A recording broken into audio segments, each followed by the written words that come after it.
Their finances about the Olympics, and he said, tomorrow we'll deal with that outside.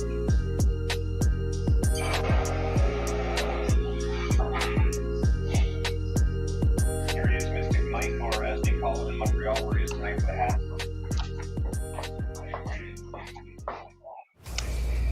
Okay, 7, 6.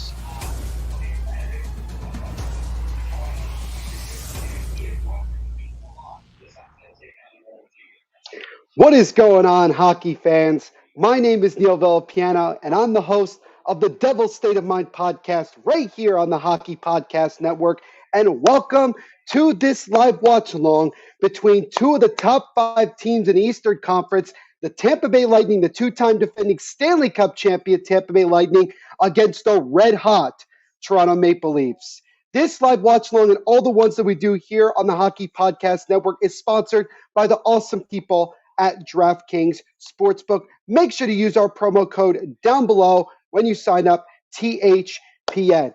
What's going on, guys? I'm excited to be back. I'm doing another one of these live watch-alongs. This is the first of 2 that I'm actually doing this week. I will be doing this one, and then I'm doing the Blue Jackets game on Sunday night at 10 o'clock. So I'll be doing that one as well. But I am super, super excited to be back on here doing a live watch along. And we're getting a really awesome matchup, potentially, maybe an Eastern Conference Finals preview between two of the better teams in the National Hockey League. Like I mentioned before, 2 of the top 5 teams in the Eastern Conference as of today. I am just really pumped. This should be an awesome game. I'm actually watching this game via ESPN Plus, and I'm watching it on the Maple Leafs broadcast. I just picked one of the, randomly picked it, and I just went with that one. I'm always curious, especially with, not, being from the States, not being able to watch TSN or Sportsnet that often. So it's always kind of interesting to see. But as always, guys, if you guys have any questions, comments, if you want to make your predictions, because we're about 15 minutes or so away from puck drop, let me know in the comment section. I will show it right here. We have our first comment of the night. It's from Johnny Blaze 62. Says, this will be a good one. Toronto has 2 major players out. This game will show some character. Tampa is coming in hot with 4 straight wins. Go Toronto. Yes, the Maple Leafs are particularly, they are without Mitch Marner, who's going to be out for some time. So a major part of their offensive firepower is out. And the Maple Leafs have still been able to generate some wins, but they obviously are lacking a little bit in the goal scoring perspective because of the fact that they are without Mitch Marner. And hopefully he returns for the Maple Leafs sooner rather than later. My boy Jacob loves THPN, said he's 2 hours early, so he has been waiting around for a very long time for the start of this one. What is up, Jacob? Hope you're doing well, my man. Thank you so much for coming on and doing this live watch along with us. We really do appreciate it. Barry Bonds with a Z says, yo. He says, I'm calling an overtime. All right, man. All right. Well, who do you have winning in overtime? Let's get our predictions in. Another one of my good friends, Front Row Productions, saying, yo, what's up, man? Hope you're doing well. Thank you so much for jumping on. We appreciate it. My wonderful mother saying, hi, Neil, love the Santa hat. Yes, it is the holidays. We are a couple weeks away from Christmas, and obviously I'm super excited. I'm getting into the holiday spirit, so that's why I'm wearing this. I am incredibly hot with this hat on. I don't know if this is going to stay on the entire stream, but I thought I'd get into the holidays celebrate it with you guys. Front Row Production saying, let's go Lightning. So there we go. Jacob saying 5-4 Vegas win last night. Obviously, you can see by his his profile logo that he is a big-time Vegas Golden Knights fan. Yes, they did come away with a 5-4 victory against the Dallas Stars. That was a very entertaining game, by the way. One of the more entertaining back-and-forth games we've seen so far, still in the relatively early NHL season. And you got to wonder with the way that Vegas is starting to rolling now, and they don't even have Jack Eichel yet, and the way that Dallas is playing right now, especially with Braden Holtby playing out of his mind, you kind of wonder if these two teams are on a collision course to potentially meet up in the playoffs once we get to that point. But there's obviously a lot of hockey left to play between now and once we get into April. But it's something to keep in mind. Slinsky YT saying Matthews has goals in 7 straight games, looking for 8 tonight. Yes, Austin Matthews has been red hot. I would not be surprised if he once again had an opportunity to win the Maurice Rocket Richard Trophy. He has been absolutely phenomenal. He has really carried the load, especially with Marner being out. And that's what you expect from your number one star scoring player, for him to step up, and he's going to have to step up big time against this Tampa Bay Lightning team. This is going to be a massive test for this Lightning team. So Jacob, once again, saying big win last night for Vegas Front Row Productions. Neil Claus. All right, there you go. I like that. Thank you. By the way, Toronto is 11-3-1 at home this season. So they've definitely made Scotiabank Arena a tough place to play for opponents. So they're hoping to do the same thing against the Lightning here tonight. Front Row Productions with a bold, an absolutely bold prediction. He goes 6-2 Tampa Bay Lightning. So that is interesting. That really is a bold statement there for the Bolts. And then he has a couple of emojis. Definitely know who he's going for. Jacob also saying Mark Stone was crazy last night. Yes, considering he's on one of my fantasy teams, I'm very much happy that he had a big night last night. But going into this matchup here, ladies and gentlemen, as we have the starting lineups at least for this one, it's going to be Jack Campbell against Andrei Vasilevsky. It's the two goaltenders. For the Maple Leafs, it's going to be Morgan Riley and TJ Brody on the back end. And then Michael Bunting, who honestly has made a very good case to be one of the top 3 candidates for the Calder Trophy for Rookie of the Year. He is on a line with Austin Matthews and Wayne Simmons. So a little bit of physicality on that first line that the Maple Leafs want to have. And then on the first line and the starting lineup for the Tampa Bay Lightning is Joseph, Steven Stamkos, Andre Palat, Ruda, Hedman, and like I mentioned before, Andre Vasilevsky. So those are the lineups here. So when you look at the last couple of games for both teams, as you see right here, you look at the Maple Leafs, they have been able to win 3 of their last 5 games. And like someone mentioned before in the comment section, Tampa Bay is coming in on a 4-game winning streak. So both of these teams are coming in playing really, really solid hockey. The biggest thing that's really, I guess you would say, somewhat of a concern so far for the Leafs, at least in the last, well, I guess you could say the last couple of games, is just the fact that they haven't been able to really slow down other teams' offenses. They're coming off a 5-4 victory against the Columbus Blue Jackets. And look, the Blue Jackets are no pushover, but still, you would hope that the Maple Leafs defense would be a little bit better. And they're going to have a massive test tonight against the offensive juggernaut in the Tampa Bay Lightning, who, yes, is without some of their key players, Kucherov, Point, but they still got Stamkos. They still got a guy like Palat. They still have talent on the back end like Victor Hedman, like Sergachev. So they're going to obviously have still a lot of firepower.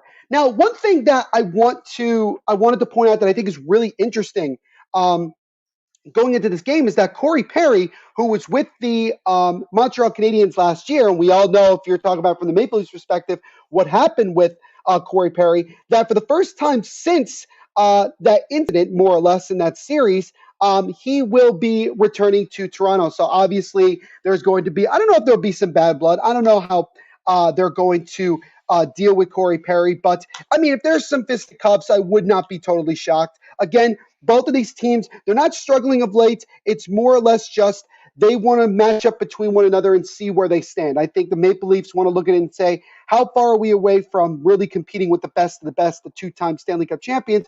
And the Lightning just want to see how they match up against the rest of the league to prepare themselves for what is to come once they get.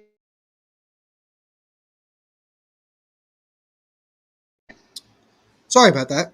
I don't know if you guys can hear me or anything, but my headset for some reason went out. Could one of you guys just let me know in the comments section if indeed my microphone is working? Use this one. Let's see. Can you guys hear me? Just let me know in the comments if you can. But let's go to some other comments here. By the way, sorry about that with the headphones. That was definitely a weird situation right there. Firmware Production saying, yes, we can hear you. My mom's saying yes. All right, good. I just want to make sure you guys can hear me and kind of go from there. Sometimes it's weird with Bluetooth headphones. Sometimes they go in and out, especially if there's other things going on that are also using Bluetooth in certain situations. But let's go back to some of the comments. Jacob actually has a prediction. He says the Leafs are going to win 4-3 in a shootout. That's really interesting. Taking it the distance. Obviously, I'm not the biggest fan of shootouts, but, I wouldn't be totally surprised. Both of these teams, while they do have relatively decent defense, they are going to score. Both teams have a lot of offensive firepower, so you're definitely going to see some goals tonight. I would be surprised if this was a low-scoring game. Front Row Productions doesn't necessarily agree there. He says, really, a shootout? I got to take this off, by the way. I am sweating bullets, so I do apologize for that. But he says, really, a shutout and a shootout, excuse me. And then Jacob saying, Soup is the best goalie so far. I think that Shesterkin of the New York Rangers would have something to say with that, but certainly Jack Campbell has had a phenomenal start to this year, making a really strong early push to be one of the top Vezina candidates when it's all said and done. He has been absolutely killing it, and it's good for him also financially because, look, he's going to be a free agent at the end of the year. So, the questions are going to be, is Toronto going to have enough money to give him a long-term contract? Is he going to go somewhere else? What is the situation? And he's really giving himself a good opportunity to get a nice payday next offseason. Jacob saying, Oilers are not looking so good anymore. I'm not really surprised by that because the Oilers, very similar to the Maple Leafs, they always have high expectations, but it usually doesn't work out. That's basically how it normally goes. So it's something, again, that I look at it, I still feel like they're relying so much on McDavid and Draisaitl, and they just have to find more balance. And their goaltending is still very, very suspect to me. I don't know if Koskinen and Mike Smith are going to end up being the guys that are really going to get it done at the end of the day. Front Row Production Inc. Speaking of the Stanley Cup and obviously continuing to show his support for the Lightning. W here, who is a Toronto Maple Leafs fan, he says 5-2 Leafs. That would be a statement victory. I could see that as well. I could see that, one of these teams, it's a back and forth game, and then one of the teams kind of takes over in the second or third periods and just gets rolling. It's all going to be about goaltending to me in this one. Which goaltender is going to make the more saves in this one? I know it's kind of a relatively ridiculous thing to say, and it's a very obvious thing, but it's very true. One of these which one of these goaltenders is going to have the better game here tonight? Both goaltenders could have a very bad game, give up 4 goals each, and we have that type of situation. But I definitely want to see how Vasilevsky and Jack Campbell play, and I think Campbell wants to prove himself on a big-time stage against one of the top goaltenders of the last couple of years in Vasilevsky, a 2-time Stanley Cup champion in Vasilevsky, and really take his game to the next level and see where he measures up. For Row Productions saying, greetings from the capital city, Washington, D.C., also known as the Swamp. So we got some of the nation's capital represented in the chats tonight.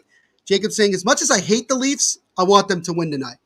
I mean, for me, speaking as a Devils fan, it really honestly doesn't matter to me because, again, with the Devils, we're fighting for a wild card position. And also, both of these teams are in the same division. And they're, it doesn't really affect us. So I'm just hoping, I don't really care, honestly, who wins this game. I'm just hoping for a good game. That's really what I'm looking for at the end of the day. Vegas has won 3 games in a row. Yes, they have certainly found their footing of late. So we'll see if they can keep that up. From Production, Jacob, is this a case of Canadian loyalty? And then Jacob saying, sadly, yes.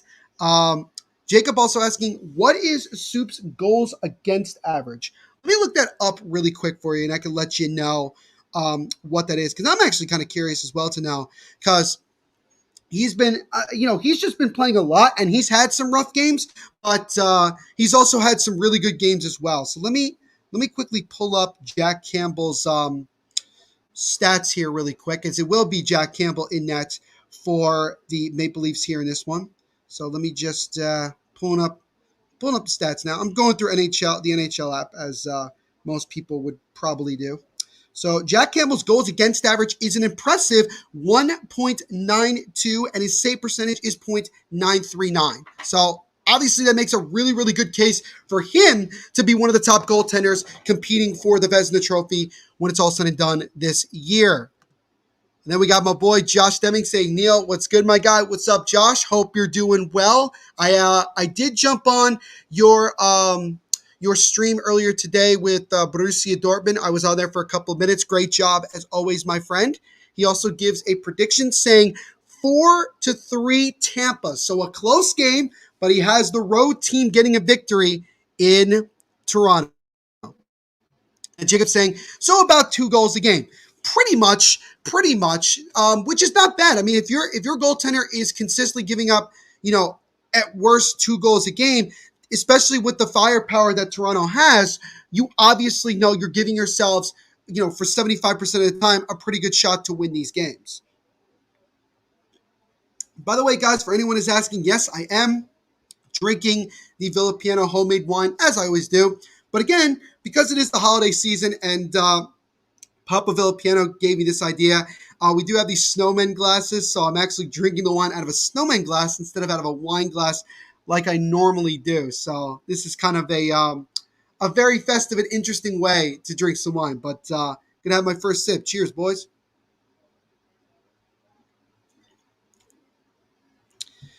Jacob saying soup will be good till the playoffs. I mean, you could definitely say that because look, here's the thing. When you saw Jack Campbell last year through the first 4 games, like the rest of the team, they played really, really well. The only game that I honestly felt like Jack Campbell played poorly in was game 7, and that was unfortunate. And he admitted it himself. You saw him crying in the post-game press conference. He felt like, 2 of those goals he would have liked to have back. He should not. The first goal he gave up to Brendan Gallagher, he said there was no excuse. From that far away, a low shot went right through his legs. He should have 100% stopped that shot. So, I mean, that's definitely something that, is definitely going to be on his mind. And I would say this to anybody who's watching this that's a Leafs fan. Here's the thing. I understand that a lot of people, like myself, will bash you because of the fact that you can't get out of the first round and you've been struggling. But I think it would be good for all of Maple Leafs nation and psyche to basically just enjoy, the regular season, enjoy the success you guys are bringing, enjoy the amount of talent you have on this team and the amount of winning you're going to have, and then worry about the playoffs once you get there. That would be the simple, therapeutic way, I would say, of handling a lot of the naysayers out there who are saying, well, it doesn't matter, they're going to get knocked down in the first round anyway. But we shall see. We are moments away from puck drop here. So again, if anybody else has some predictions, let me know in the comments before this one gets underway. Front Row Production saying, I'm drinking Fireball and Pepsi. That is a dangerous combination, my friend. So sounds interesting. That's very, very interesting indeed. So like I said before, we are just a couple of moments away. Morgan Rielly is playing in his 600th career game tonight. He had 4 assists in Tuesday's victory over the Columbus Blue Jackets. Jacob saying, Vegas versus Flyers tomorrow. Who you got winning? I sadly have to say this, but I think Vegas will win. No, you don't have to say it. You're just being a fan of your team. No, I think Vegas will win. The Flyers have been struggling. 10 losses in a row with last night's loss to the Devils.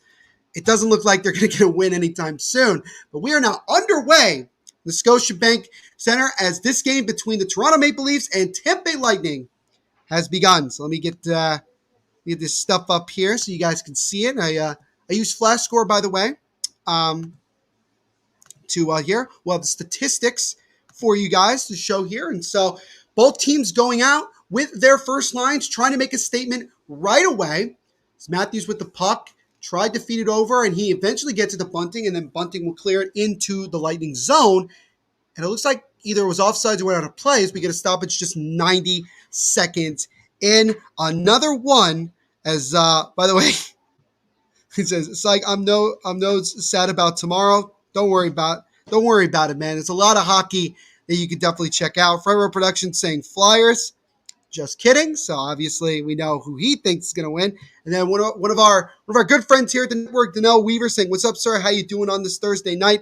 I'm at work. I'm doing very well. Donnell, as the Maple Leafs have the puck in the zone, and a sharp angle try by, I think that was Nylander, goes wide of the net. But yeah, I'm doing pretty well. Posted a new episode of the Devil's State of Mind podcast, which you can find wherever you listen to podcast episodes. It covers all things New Jersey Devils. Go check that episode out. I'd appreciate it, as we get a delayed offsides on the Lightning, but they get back on sides. But yeah, I'm doing well. I'm excited to do a watch along. I mean, if I had the energy, which I know I could muster up, I would do a watch along basically every single night. As a wrist shot there by Richie is stopped by the glove of Vasilevsky. So a good shot early on there by the Leafs in the offensive zone, trying to test the two-time Stanley Cup champion. So again, like I said, Morgan Rielly goes hard into the boards as he actually got tripped on the play, and the refs are going to call it. So 91 seconds into this game, the Maple Leafs will have themselves their first power play of the night, as it looks like here it's going to be number 16 of the Lightning, who I don't know off the top of my head. But yeah, Morgan Rielly was behind the net, and then a simple tap of the stick by number 16 of the Lightning knocked Morgan Rielly right into the boards. He looks to be okay, as he was able to get up, and doesn't look like he's dealing with any sort of major injury there. It's going to be Radish, by the way. So 91 seconds in, and the Maple Leafs, have a power play opportunity as Morgan Rielly back out top to Nylander. Nylander over to Morgan Rielly. Rielly takes a wrist shot in front, and then a one-time pass to Tavares to stop, and a rebound try, and they score!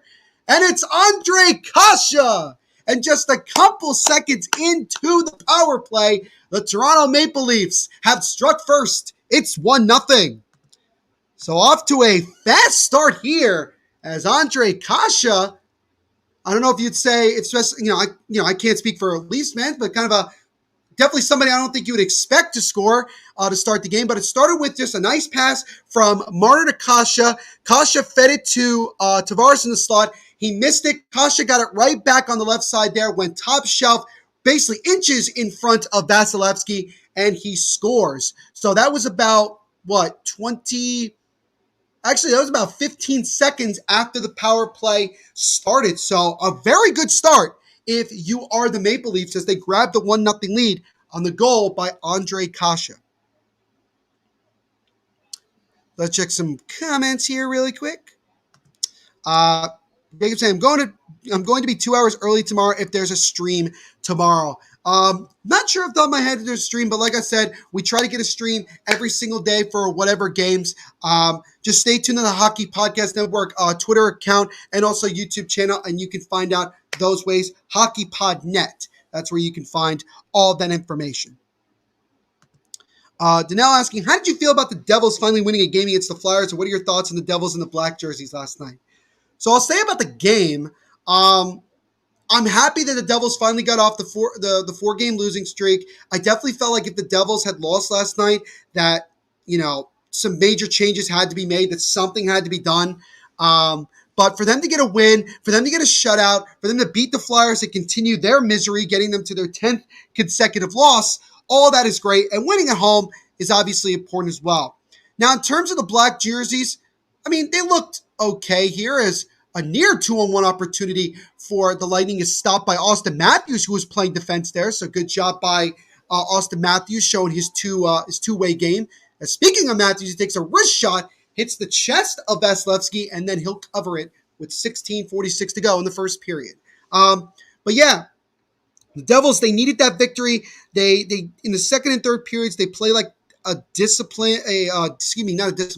Well, they did play disciplined hockey, but a very desperate hockey team. They got some good goals. They got a shutout, which is important, and it gives them a little bit of confidence going into tomorrow's matchup against the Predators, which I will actually be in attendance along with several of my family members, so that'll be a lot of fun.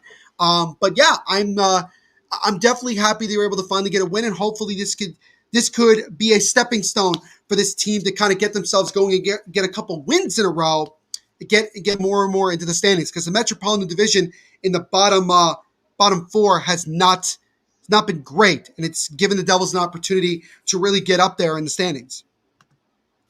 Jacob saying, I have to go watch my Lakers lose in 50 minutes. Who are the Lakers playing tonight? I have no idea. But hopefully LeBron, for fantasy purposes, does well for me tonight. As a wrist shot from a sharp angle by Riley is stopped by the right leg pad of Vasilevsky. So far, the Leafs have kind of dictated the pace of this one. The Lightning really haven't been able to generate much of anything. As there is Zach Bogosian, who signed a one-year contract last year with the Maple Leafs, who returned to Tampa Bay, where he won a Stanley Cup 2 years ago. There's a shot from right from the point by Pilatus, stopped and covered by Campbell. And finally, the Lightning, nearly 4 minutes in, get their first shot of the game. The Maple Leafs, by the way, are 13-1 on the season when scoring first. They're showing on the screen most career points by D-men in Maple Leafs history. Morgan Riley just passed Jim McKinney with 328.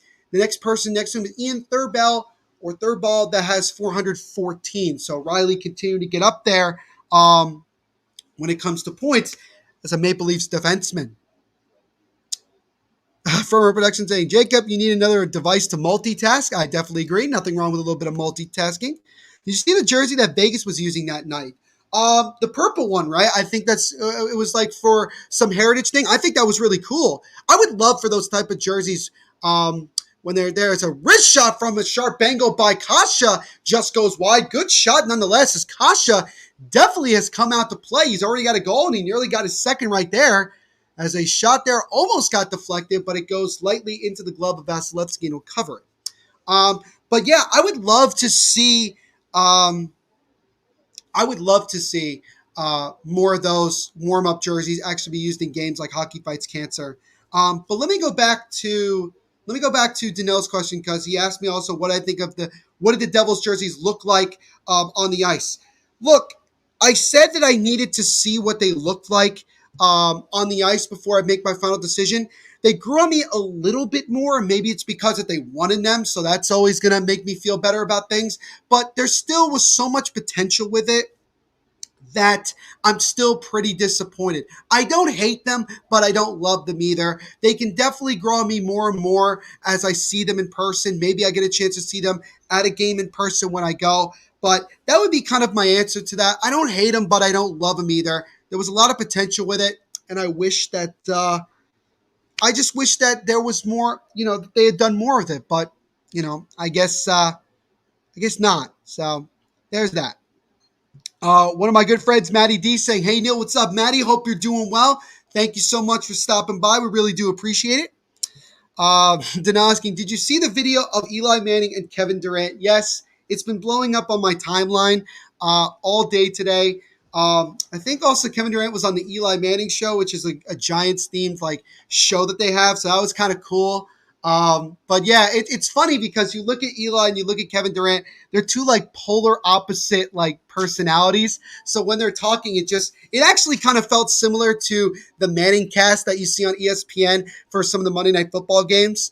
But still, it was great to see two of my favorite athletes who've played for two of my favorite teams talking it out, and Eli throwing a couple nice passes to Kevin Durant. Kevin Durant looks like he could have played football. I'm guessing probably wide receiver, tight end, maybe probably more wide receiver because he was a pretty lengthy guy. But that would be it. But that was definitely cool. As a pass in front there, stopped by Vasilevsky. A rebound try. It's kicked out by Vasilevsky. So again, the Maple Leafs continuing to hound Vasilevsky early on in this one, as we're not even 6 minutes into it, and the Leafs already got 5 shots on goal and the 1-0 lead on a goal by Andre Kasha.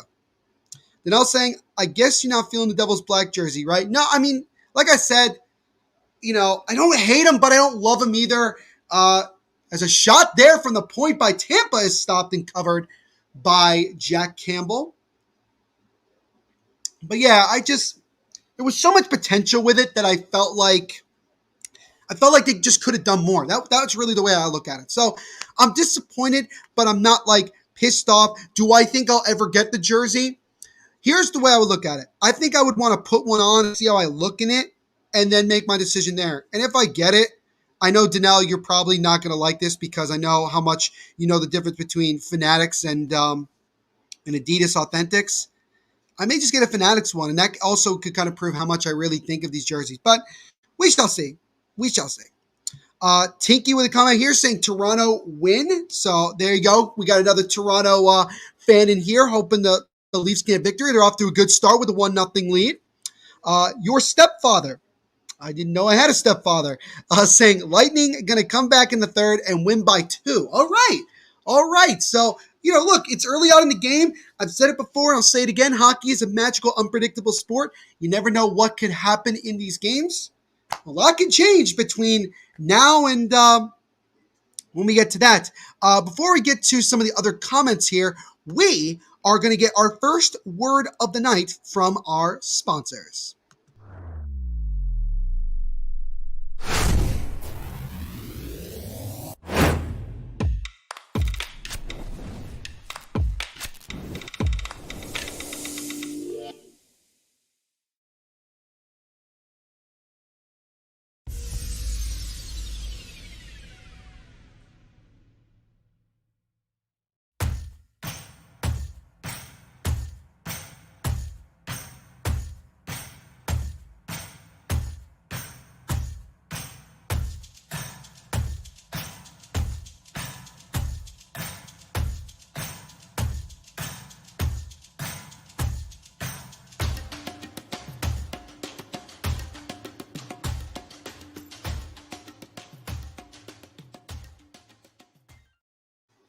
And as always, shout out to our sponsors at DraftKings Sportsbook for sponsoring this live watch long and all the ones that we do here on the Hockey Podcast Network. Make sure to use our promo code down in the bottom right corner as you see. Promo code THPN. Jacob helping us with the plug as well. Use promo code THPN at DraftKings.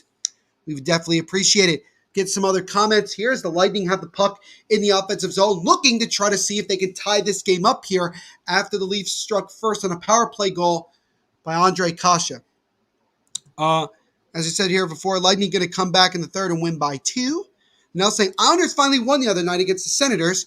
Really wish the Devils would have beaten the Senators. To end the 11-game winless streak, will the win get them going or not? I really don't know because I can't really explain what has happened with the Islanders. They're the biggest shocker, biggest disappointment so far this year. With that 11-game losing streak, with the injuries, everything like that, it's been very weird. I don't know if it'll get them going. I do believe they play the Predators. I actually think they play the Predators tonight, if I'm not mistaken. I have to double check the scores here. As a shot from a sharp angle by Nylander is stopped by the glove of Vasilevsky. Excuse me, that was Kasha, by the way, who took that shot. Let me just double check. Yes, the Islanders are it looks like they're in Nashville. No, they're at home. They're at the UBS Arena right now taking on the Predators, so we'll see how they do. As Ritchie with a pass in front gets blocked, and then a shot from Kemp from the left face-off circle is blocked as the Lightning try to get it out, and right now they're struggling to get it out as Kemp now with it behind the net. He's fighting off a defenseman, still with the puck, and now he's being pinned along the boards, but can the Leafs keep it in? So far, they've done a pretty good job of that. But eventually, Sergachev gets the puck, and now the Lightning are going to be able to get it out. But yeah, no, the Islanders, we'll see. I would prefer, if they're going to get their first win, as a bad pass at the top of the blue line was taken away in a one-time shot. I'm not sure who took that for the Leafs, but anyway, it was stopped and then covered by Vasilevsky. Rubens, by the way, number 56 on the Maple Leafs, made his NHL debut playing just a little bit under 14 minutes of ice time in the game against Columbus. So this is just his second NHL game. But yeah, I'm hoping the Islanders win tonight because then by the time they get there, as a shot there is stopped by us. Let's get a rebound try is kicked out and then a whacking punt. Where is the puck? And it somehow didn't go. Unbelievable scramble in front of the net. Vasilevsky made a point-blank save off a shot by, I believe that was Michael Bunting that took that shot. Let me see the replay here as Matthews got it. Yeah, it was Bunting. He took a shot. It was stopped. And then the puck went over to Wayne Simmons. It hit his skate and went to his stick. Vasilevsky got over just in time to make a beautiful right shoulder save. And it popped over his shoulder and was fluttering into the net. But then the Lightning were able to get there to knock it away before Bunting could score on a rebound. So the Leafs nearly were able to double up the lead, but it's still 1-0. A big scare there as the Lightning have really gotten off to a rough start, a surprisingly rough start so far in this one. But we'll see what the Islanders can do tonight. Hopefully they can get that win and the Islander fans can finally rejoice getting a victory in their new building. Danelle saying, even though the Devils' black jersey is bad, but the Predators' Stadium Series is way worse. It takes K. Oh, yeah. I don't know if I've been on here since they released that one. I think I was on here. But yeah, that one again is like, I get the whole big lettering and all that stuff, but they should have just kept the main logo that they had there that was small, make it just enlarge it, and that was it. You didn't have to do anything else. It just, I don't know. Again, Adidas kind of, to me, that was a case, in my opinion, where they did too much, and maybe they overthought it, and then as a result, that was happening. As a sharp angle try by Morgan Riley is stopped and covered by Vasilevsky, who has already faced 9 shots through less than 9 minutes of this game. Jacob saying, wait, I got a smart idea. I put this stream on my phone, watch Lakers game on my PC. All right, man. Like I said, multitasking. Good on you. Good on you.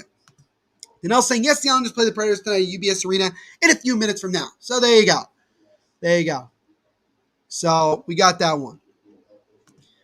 Rangers lost to Avalanche last night to end their 7-game winning streak, but the Rangers had a goaltender making his debut. Do you think the Rangers beat any good teams, just average teams? I think at the end of the day with the Rangers, that's really is going to determine to a lot of us whether the Rangers are for real or not. Because yes, they did win 7 in a row, but then they played a Stanley Cup favorite in the Colorado Avalanche, and they blew them out at home. Now, granted, like you said, Huska was making his NHL debut. He didn't look that sharp. And yes, it's unfortunate Shesterkin is hurt. I don't understand why you didn't play Georgiev, who has a lot more experience in that type of situation. But again, it is what it is. But yes, I do believe that the Rangers got to beat a couple of the really good teams like the Maple Leafs, and I know they beat the Maple Leafs earlier this year when they played the Lightning and other teams like that, the Wild as well. That will help us really determine where they stand. But they have been super impressive. This whole rebuild/retool that they've done has been tremendous. There's a pass in front there, and they score. And it's Bellemare on a beautiful feed. Who made that pass? Let me see. It was Corey Perry who made a beautiful pass. He kind of just saucered it right as Bellemare was streaking to the net. And Bellemare basically with one hand was able to tap it just past the left leg of Jack Campbell and into the net. And just like that, it is now 1-1 as Bellemare scores that goal to tie this one up. Perry came down the left side. Nice saucer feed. And Bellemare hit it with his backhand. Just a great play all around. And the Lightning, who have gotten off to a slow start, are able to still tie this game up. It's now 1-1. That was just their third shot of the game as Pierre-Edouard Bellemare gets just his second goal of the year. That comes at the 9:57 mark with Corey Perry getting the lone assist. So that is definitely impressive. But yeah, at the end of the day with the Rangers, man, it's simply just they've done a really impressive job. And it pains me to say it as a Devils fan, but they have done a very good job with their retool, and we'll see how things go. They definitely look like a team that's going to be competing for Stanley Cups for years to come, but it's a matter of getting in the playoffs and getting there. There's a nice pass in there, and that shot might have either stopped or hit the post, and a one-time shot by Sergachev. Either went wide or was stopped by Campbell, but 2 point-blank opportunities by the Lightning, who have all of a sudden, just like that, have woken up here as they get themselves, I believe at least one of those shots hit the net. It looks like, according to TSN, neither one did, but 2 really good opportunities as Tampa was nearly able to grab themselves a lead here. So you can already see in this game, ladies and gentlemen, that this is probably going to be a high-scoring game. Both teams already scored, a couple really good opportunities. Both goaltenders have made some solid saves, but they would obviously like to have those goals back as Joseph comes down the left side, makes a pass in front to Hedman. He lost it, still is able to hold it here, goes back to the top of the point, still trying to keep it in, and it finally gets knocked away from him. And it looks like we're going to get a delayed penalty here. It's going to be a slash against the Maple Leafs. So, after the Maple Leafs nearly scored to make it 2-0, the Lightning came back down, got themselves on their third shot of the game as Marc-Edouard Bellemare, made a nice tap in, scored to tie the game up at 1. And while we have a quick break in the action, we are going to get another quick word from our sponsors.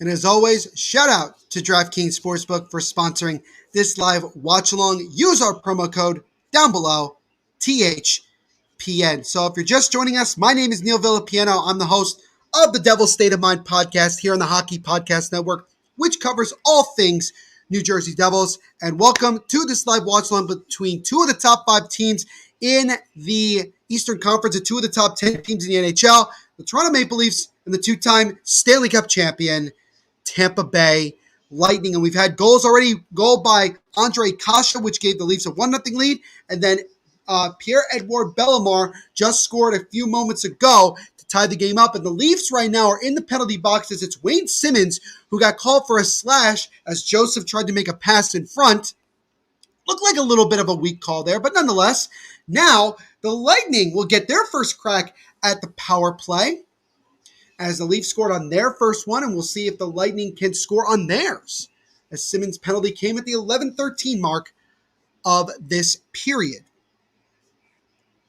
Jacob's saying, I love this chat. It's just me, Danelle, and Neil. Well, man, again, look, everybody is welcome. And like I said before, anybody who's got questions, comments, or anything like that, I will share it here on the screen. Everybody is entitled to say what they want to say. Here is a nice pass from Palat. That shot is stopped in a rebound try. That one somehow didn't go in, as Killorn, I don't know how he didn't score there. It looked like he had a wide open net. He might have just shot it wide. Palat, back to Hedman. One-time fake pass, fake shot, scheme by Stamkos. Stamkos tried to make a pass to Hedman, who couldn't work, and then Kasha was able to dive and clear the puck out to force the Lightning to retreat.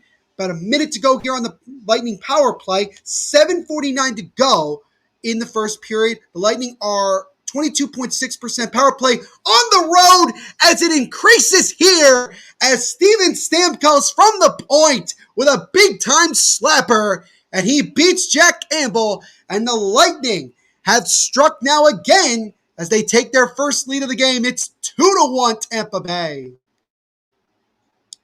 On that previous shot by Killorn, Jack Campbell was falling down. He just made a beautiful stick save. Absolutely great save there. But then, this puck kind of bounced up in the air and dropped right to Stamkos, and he went top shelf with a one-time slap shot. And Stamkos, who's continuing to roll here, gets that one. And Jack Campbell, you can see, is not happy after that one. So both teams are 1 for 1 on the power play. And the Lightning, on just 6 shots on goal, have themselves 2 goals and the 2-1 lead. Jacob helping us out as always, saying use code THPN at DraftKings for all your sports books. Yes, absolutely. Thank you so much, man. Appreciate it. Hugo Boss saying Toronto will win. Well, it's not looking good right now, as now they have to find a way to get that next goal and tie this game up as 2. As a shot there from the slot by Bunting either was stopped or just went wide of Vasilevsky, but either way, he did not score. Good opportunity, good response right there from Toronto. He also says 2-1 Tampa Bay. Yes, unfortunately for them. Stamkos, 5 power play goals now this season, which leads the team. So he's definitely their main power play guy without a doubt. FPS Master saying Tampa Bay with a heart emoji. So we got another Tampa Bay Lightning fan in here. Not surprised we got a lot of Lightning and Leafs fans. This is a very much anticipated game. Both teams want to see where they stack up. Potentially 2 teams that are supposed to be making long runs in the playoffs. And so far, it's been a really good game. Stamkos' goal was his 13th of the year at the 12-16 mark. It came unassisted. So Stamkos continuing to have a strong year. Definitely a guy who I think is on the bubble to potentially make the Team Canada roster, but the way he's playing right now, he's making it harder for Team Canada not to put him on the roster.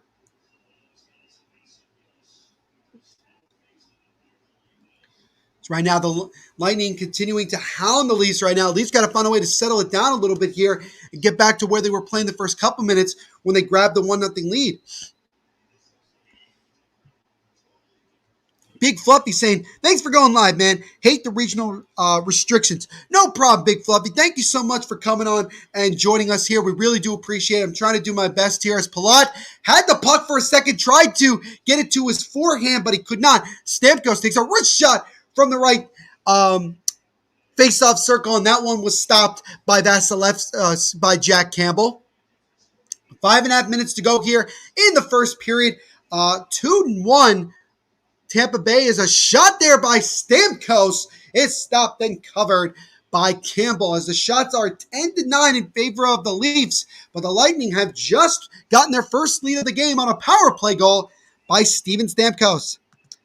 FPS Masters saying, very interesting game. Yeah, absolutely. It's an entertaining game. It's what you want, right? What you want on a Thursday evening here when you got nothing else going on. You want to see two of the top teams who are going at it, try to get some goals, bring you some entertainment. And so far, we've seen that here through the first 14 and a half minutes of this one. You know what I'm saying? Lightning fans only became fans in 2019, 2020. I don't know about that, but I can definitely understand the whole front runner thing, saying, "Oh, when were you, when'd you really become a fan of, thus and so?" That's in any sport. I mean, Jacob, I could ask you the same question. When did you become a Lakers fan? Just out of curiosity. Was it before 2019, 2020? I'm just wondering.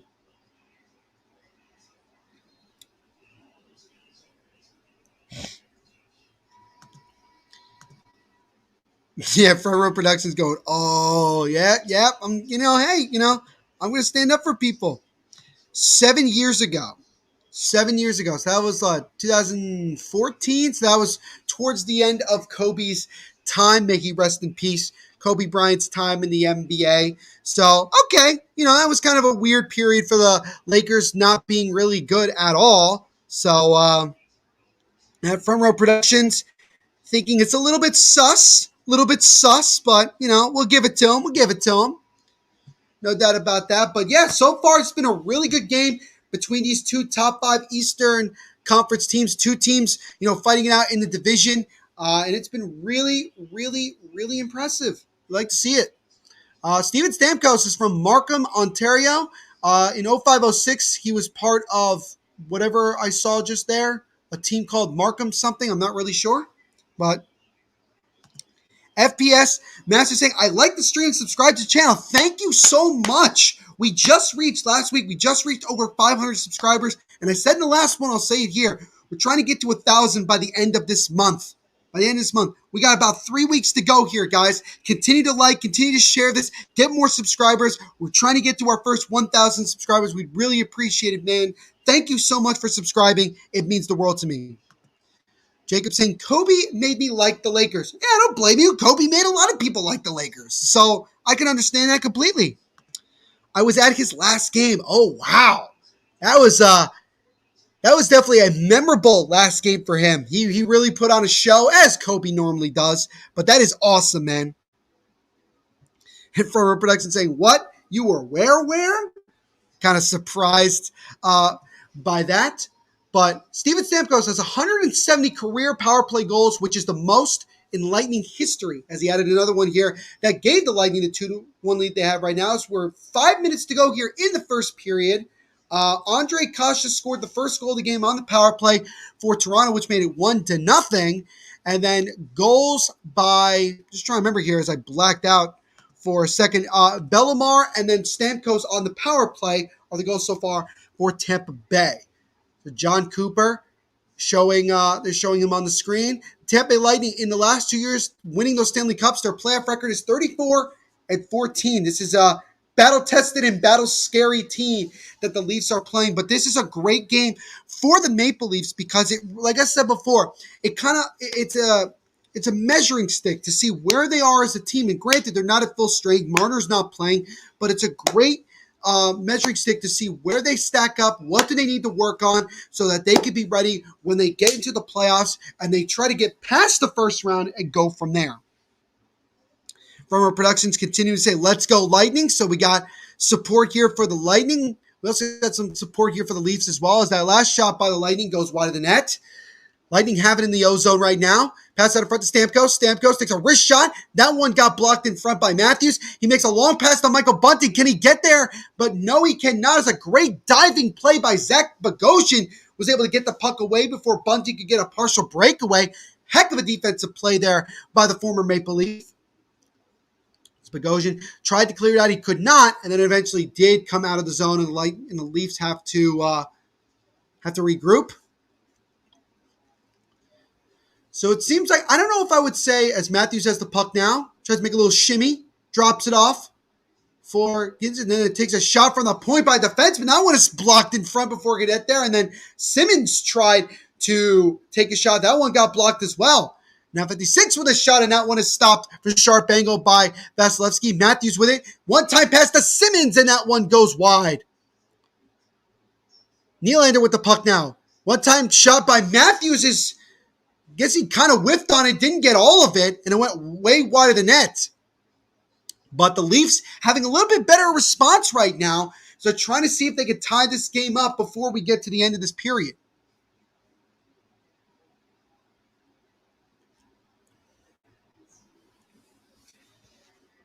So now Bunting. Bunting with the puck. He gets pinned along the boards by Pat Maroon. Lightning are able to keep it in. Perry lost the puck, and it's taken away by John Tavares of the Leafs. Tavares comes down the right side. He's got a trail. He's got Nylander. Over to Kerfoot, and Kerfoot tried to find Tavares. Tavares then back to Kerfoot, but he overpassed it. Otherwise, Kerfoot would have had a beautiful chance right in the slot. And then the Lightning just clear it back down, and now Morgan Riley with it behind the net. Now he takes it up. Riley up the center of the ice. Riley kind of going in like a forward, takes it all the way. Number 20 of the Lightning just is able to lightly clear it out of the zone. Puck's knocked down. Is now Engvall trying to get there first. He cannot, as Rudo is able to beat him. Lightning right now, here they come down the left side. Victor Hedman with it. Gets pinned along the boards by Engvall, and he loses the puck. And now TJ Brody dumps off to number 43 by Clifford, the former LA King, now with the puck, who just got to Toronto a couple weeks ago. And now Hull with the puck. Now over to Clifford. Clifford with a shot, and that one is blocked in front. Excuse me, that was Engvall that took that shot, but it got blocked. Shots are 11-9 at the moment in favor of the Leafs. Now Lightning just tap it out of the zone here as Muzzin over to number 64. I believe that's Kemp with the puck. Kemp loses the puck. Leafs trying to hold it into the zone and try to set something up here. They're still whacking away for it on the left side. Killorn, pass it over. That puck was intercepted for a second and nearly became a disaster. 85 seconds to go here in this first period. Now Joseph with it. Joseph lost it, and now Kemp's going to try to get there to beat Vasilevsky. Vasilevsky plays the puck around the boards. Lightning are able to control it. Joseph off the boards, and then it's taken away by the by the Leafs. Leafs right now just trying to get out of their own zone. They're having a little bit of trouble here at the moment. It's knocked down, and we're going to get a penalty here against the Lightning. It's going to be a cross-checking penalty, and it looks like it's going to be Steven Stamkos, who scored the latest goal to give the Lightning a 2-1 lead. Cross-check TJ Brody, and now with 54.3 to go in this period, the Toronto Maple Leafs, who already have a power play goal, will look to try to get their second, try to tie this game up at 2. So a big opportunity here as, he kind of shoved them a little bit and knocked them down, and I guess that's what the ref saw. And, Stamkos, like most players would, not really a fan of that call, but the cross-checking penalty on Stamkos comes at the 19:05 mark. Face-off won by Tampa. Can they get it out? No, they cannot. As now Matthews he takes a wrist shot. That one gets blocked and goes wide. Nylander now regains it. Nylander back out to Riley. Over to Matthews. Matthews lost it, but he regains control of the puck on the right side. Matthews back out to the top of the point to Morgan Riley. Riley over to Nylander. Nylander with a wrist shot, and that one got blocked before it got to the net. Leafs still trying to hamper it in, and that one comes right out in front, and then the Lightning are able to get it and clear it down with 20 seconds to go here in this period. Leafs will probably have one more shot here to try to get a shot on goal before the period expires. Riley over to Matthews on the left side. Matthews dropped it off to Tavares, but the Leafs are offsides with 12 and a half seconds to go here in the opening period. Still 2-1 Tampa Bay. Like I said before, if you guys have any questions, comments, or anything like that, please feel free to leave a comment in the comment section. I will share it here on the screen. Every comment is appreciated 100%. Faceoff is just outside the Lightning zone on the left faceoff circle. Faceoff won by Austin Matthews. He takes the puck, tried to feed it over to the right side. That one gets blocked. And then Nylander with a shot, and he scores! William Nylander, kind of similar to how Stamkos scored, where the puck just kind of bounced up in the air, fell down right to Nylander. He just took a slap shot without any hesitation. It goes top shelf over the shoulder of Vasilevsky, and with just 6 seconds to go in the period, the Leafs have tied the game. It's just a great slap shot, top shelf. And we'll see again if anybody touched that puck or if it is Nylander's goal. From all angles, it looks like it is William Nylander's goal.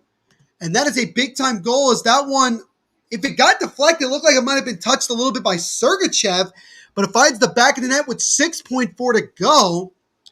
And that is going to do it for the opening frame here in this one. So we got a good one here, ladies and gentlemen, as 4 goals in total, 2 by the Leafs, 2 by the Lightning, as Kasha and Nylander are the goal scorers for Toronto, and Bellemare and Stamkos are the goal scorers for the Lightning. So again, they're showing the replay. That puck kind of fluttered, and it went top shelf over the right shoulder, of Vasilevsky, far right side.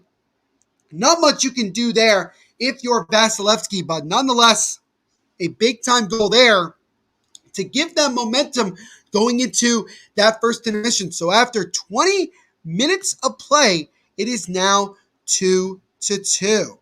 So while we have a break in the action, we are going to once again, actually, before we get a word from our sponsors, I'm going to quickly take a quick break myself and excuse myself, and I will be right back.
We are back here, ladies and gentlemen, and welcome to the first intermission here of this live watch-along between Toronto Maple Leafs and the Tampa Bay Lightning. We got a good one so far, ladies and gentlemen. It is 2-2 after one period of play.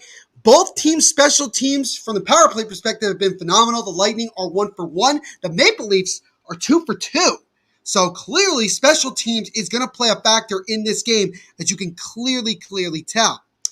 My guy Jacob always backing me up. He says use code THPN on DraftKings. Yes, absolutely, my friend. Thank you so much. We appreciate it. I lost my banner. Having a day here, ladies and gentlemen. Having a day here. Let me see if I can find it. There we go. Yep.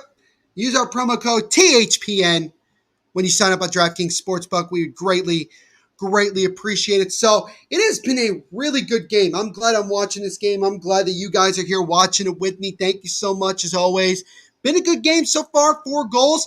I told you guys in the pregame show that, look, this is going to come down to goaltending. Both goaltenders, they know they're facing offensive juggernauts. And it's a matter of which one of these goaltenders is going to make more of the saves, more of the bigger saves to put their team in a position to win. And so far, neither goaltender has really done the job that they need to do. But there's still 40 minutes to go here in this one, and we shall see how things progress from there. But while we have a break in the action here, I'm going to tell you guys a funny, I don't know if you'd say a funny story, but just kind of something interesting that that I decided to do today, because it kind of involves Toronto. Earlier today, I finally decided that I wanted to get into Canadian football, the CFL. It's the second largest professional football league in the world, other than the National Football League here in the United States. And obviously, I wanted to find my team. So I did a bunch of research. I read a bunch of articles. I tried to figure out which team really spoke to me. And after a lot of consideration, a lot of thinking, I decided that I'm going to be a fan of the Toronto Argos. And my good buddy Shane Ryan, who runs the Sens Hour podcast here on the Hockey Podcast Network, which covers the Ottawa Senators, please go like and subscribe to his podcast. I would appreciate it. Tell him Neil Villapiano sent you. He's also the host of another podcast called the 13 Man Podcast, which covers a lot of things, particularly in the CFL. And I tagged him, and I made an announcement that I was going to be an Argos fan. And that tweet, which you can follow me on Twitter at THENVPSHOW, it blew up. Even the Argos themselves liked it. The admin for the Argos social media liked it. The play-by-play announcer for the team actually sent me a message and said, welcome to the fan base. I think it was really cool. And I love just how kind everybody was. It really made me feel special.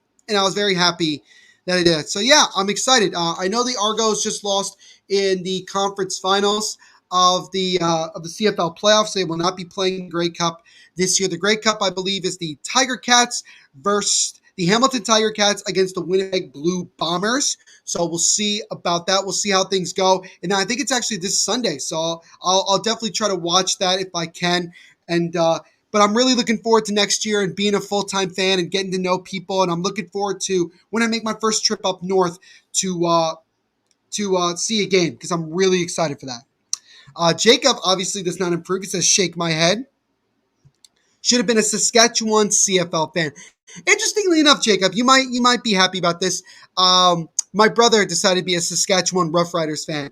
The story goes that earlier this year, he came home really late. He turned on the TV, and there was a game on. It was between the Roughriders and the BC Lions. And he decided in that game, whoever won the game, he was going to be a fan of. And the Roughriders came back, won in dramatic fashion with like 2 seconds to go in the game. And as a result, he became a Saskatchewan Roughriders fan. So that is how it is. But I'm going to be a Toronto Argos fan. Very excited. Looking forward to next season, watching some CFL football. Kind of going from there. Jacob saying, W for your brother. So there you go. Now, I'm watching, like I said before, I'm watching this on TSN, which is up in Canada. I'm watching this via ESPN Plus. They're asking a question: who would you choose from Team Canada if you had a choice between John Tavares and Steven Stamkos? So I'm going to pose this question to you guys. Let me know in the comments and give me a quick description as to why. If you are Team Canada and you had to choose between one of Steven Stamkos and John Tavares, which one are you going to choose? And I'm going to give you a little bit of time to choose that because we are going to get another word from our awesome sponsors at DraftKings Sportsbook.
And as always, shout out to our sponsors at DraftKings Sportsbook for sponsoring this live watch along and everything that we do here on the Hockey Podcast Network. We do appreciate it. I just left a quick comment, as you can see in the comment section here. I'll share with you guys really quick. Stamkos or Tavares? I'll go first since we haven't really gotten any comments yet. And again, make sure to leave some comments. We do appreciate it. This is a fan-driven thing. This is a fan comments thing. We try to share the comments as much as we can. Please do so. We appreciate it. This is a tough one because when you look at it, Stamkos, like I said before, when he scored that goal earlier in this period, that really, he's kind of a toss-up. Excuse me. It's a matter of thinking to yourself, okay, he's a little bit up there in age, but he's still playing at a very, very high level. And it's a matter of, you got so much young talent that's also going to be on Team Canada with the likes of, obviously, a guy like Connor McDavid, guys like that. You wonder who's going to fit the most with this. And speaking of the CFL, by the way, they're doing this quiz thing and they're talking CFL, talk about the Grey Cup a little bit here on TSN, which I'm not surprised by.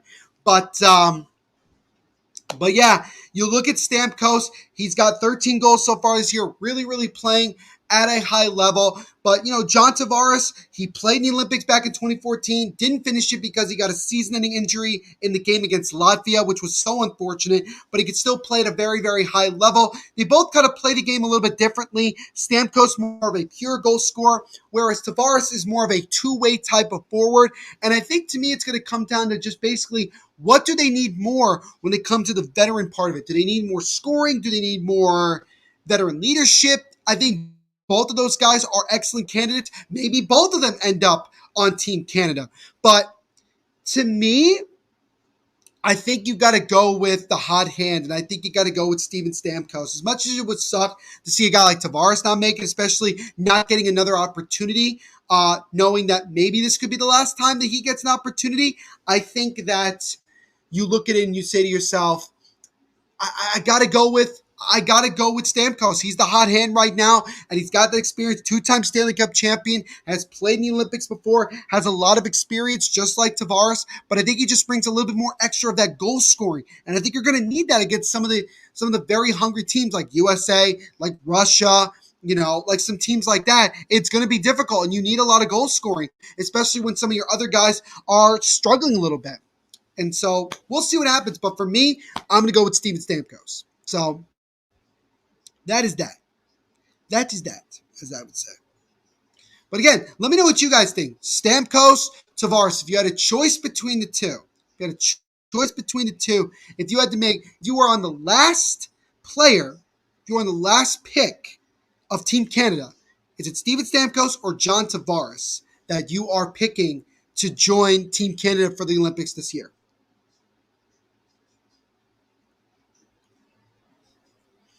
And while we wait for some people to put some comments in and answer here, let's talk about the Olympics a little bit more, because right now things are still pretty darn murky when it comes to whether or not the NHL is going to be allowing its players to go. I mean, they made the decision at the beginning of the year that NHL players, if all things went well, that they were going to go, and that a lot of players wanted to go. We've had a couple of COVID outbreaks. We know that both the United States and Canada are not going to send any diplomats to China. So I don't know if that's going to affect anything, but there's that.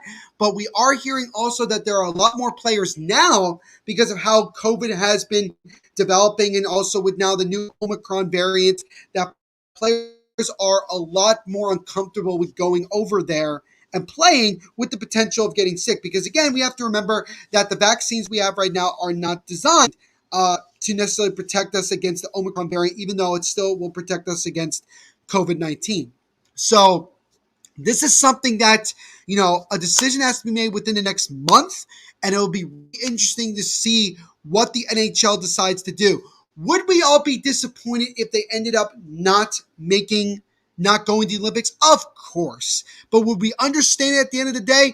Also, of course, because we understand that the safety of the players and everything is very, very important. And that's kind of the way that I look at it with that. Jacob saying, Steven Stamkos, because my cat said so. All right, so your cat making a decision for you. So that's 2 for Stamkos. Does anybody would anybody prefer Tavares? That's kind of a question I want to know.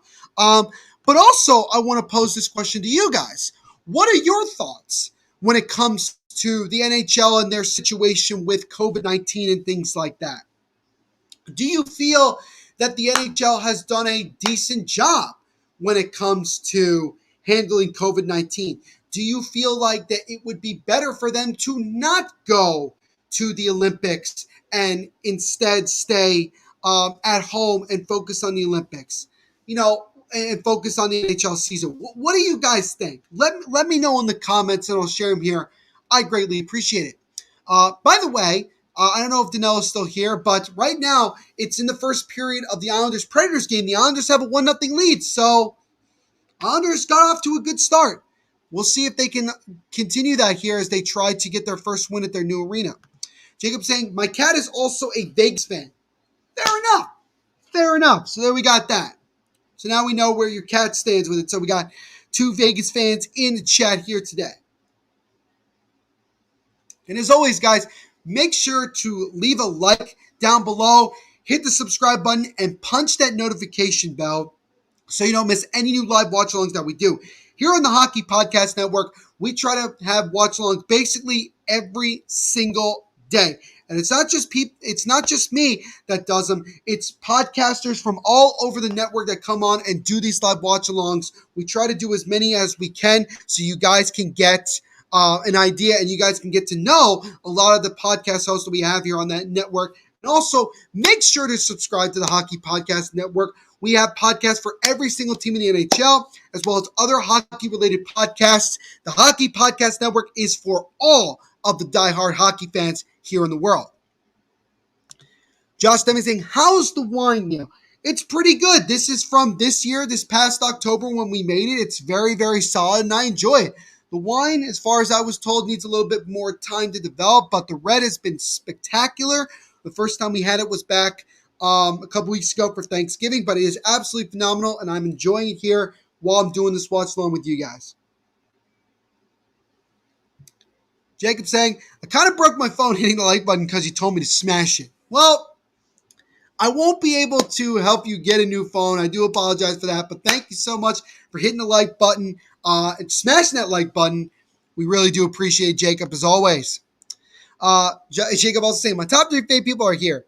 Neil, Josh, and then Neil again. Well, thank you, Jacob. You're very, very kind. And yes, shout out to our guy Josh, who's the one that is responsible for doing these live watch-alongs and getting us all settled. We really, really do appreciate it. We enjoy doing these. We enjoy interacting with our fans. It's been absolutely phenomenal. For us to get to over 500 subscribers in just the last couple of months is absolutely phenomenal. And again, thank you so much to everybody who jumps on and does these with us and everything. We really, really do appreciate it. Shots are 12-9 in favor of the Toronto Maple Leafs after the first 20 minutes of play. Again, the score is 2-2. After one, we're just a few moments away here from the start of the second period here, and we'll see how both teams come out. Let's see if they'll try to settle things out here, as we are right now currently at 544 subscribers. As Jacob just said, we are 58 away from 600. So let's get us a little bit closer, ladies and gentlemen. Share this with your family. Share this with your friends. If you are a hockey fan, this is the place you want to be to get all things hockey.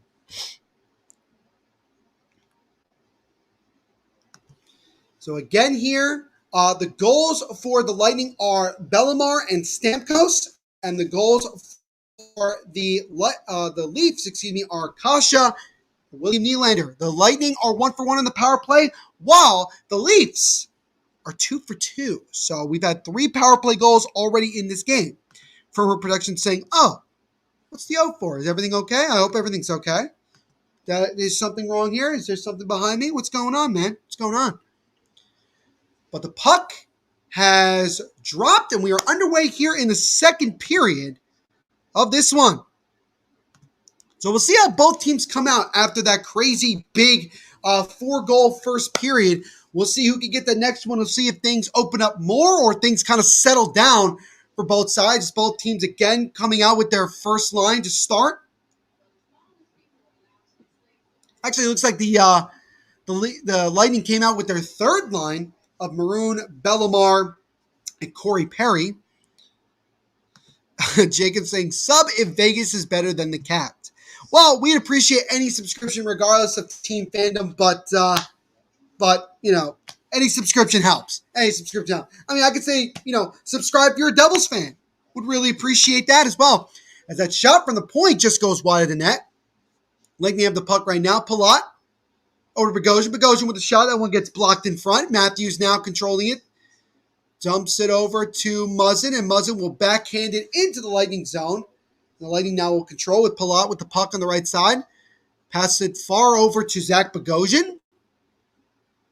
And Bogosian kind of chips it into the Leaf zone. No icing here.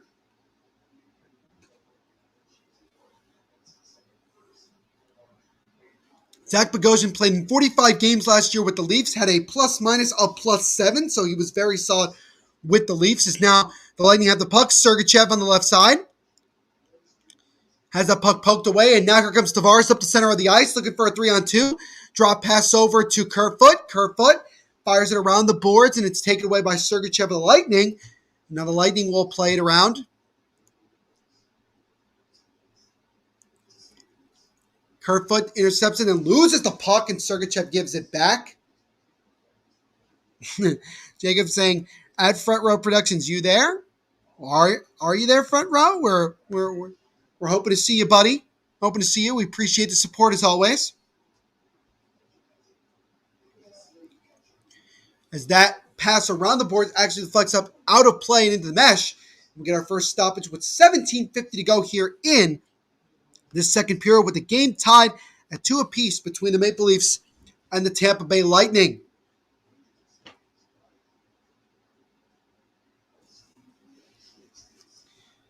So again, both teams have traded power play goals, with the Leafs adding 2 power play goals. So definitely special teams has been a big factor in this one. So that is something that both teams want to try to avoid throughout the rest of this game. Not getting to the penalty box too often. And so far, both teams have made each other pay for going to the sin bin. Tavares has 847 career points, which is most among the 2009 draft picks. So there is a fun fact for all of you, ladies and gentlemen. As Liljegren with the puck now. He fired it to the center of the ice, but it's poked away and then taken away by Tampa. Ruda fires it to Killorn. He misses it. And Liljegren will go back behind the net to get it for Toronto. Now Ritchie with it. Ritchie will just fire it back down into the Tampa zone. McDonough over to Bogosian. Bogosian back over to McDonough on the left side. Now pass over to one of the Tampa players. He comes down the right side. Drop pass for McDonough. McDonough to Bogosian with a slap shot, and that goes right into the breadbasket of Campbell, and he'll cover it. So we're about 3 minutes in here to the second period. Game is still tied at 2 between the Leafs and the Tampa Bay Lightning. So again, as always, guys, if you got any questions, comments, anything like that, make sure to leave in the comment section. I will share it here on the screen, and I will answer them 100%. We do appreciate it. This is a comment-driven stream. We appreciate all of the support you guys give us. It means the world. Face-off is won by Toronto. Drop pass from Muzzin to Hall. Hall waits.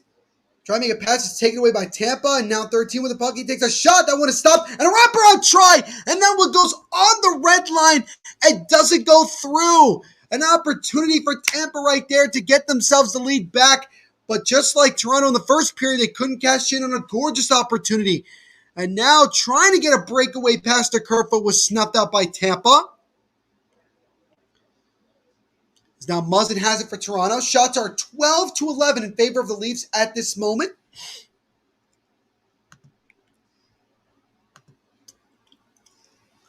And now we get a stoppage of play on an icing here.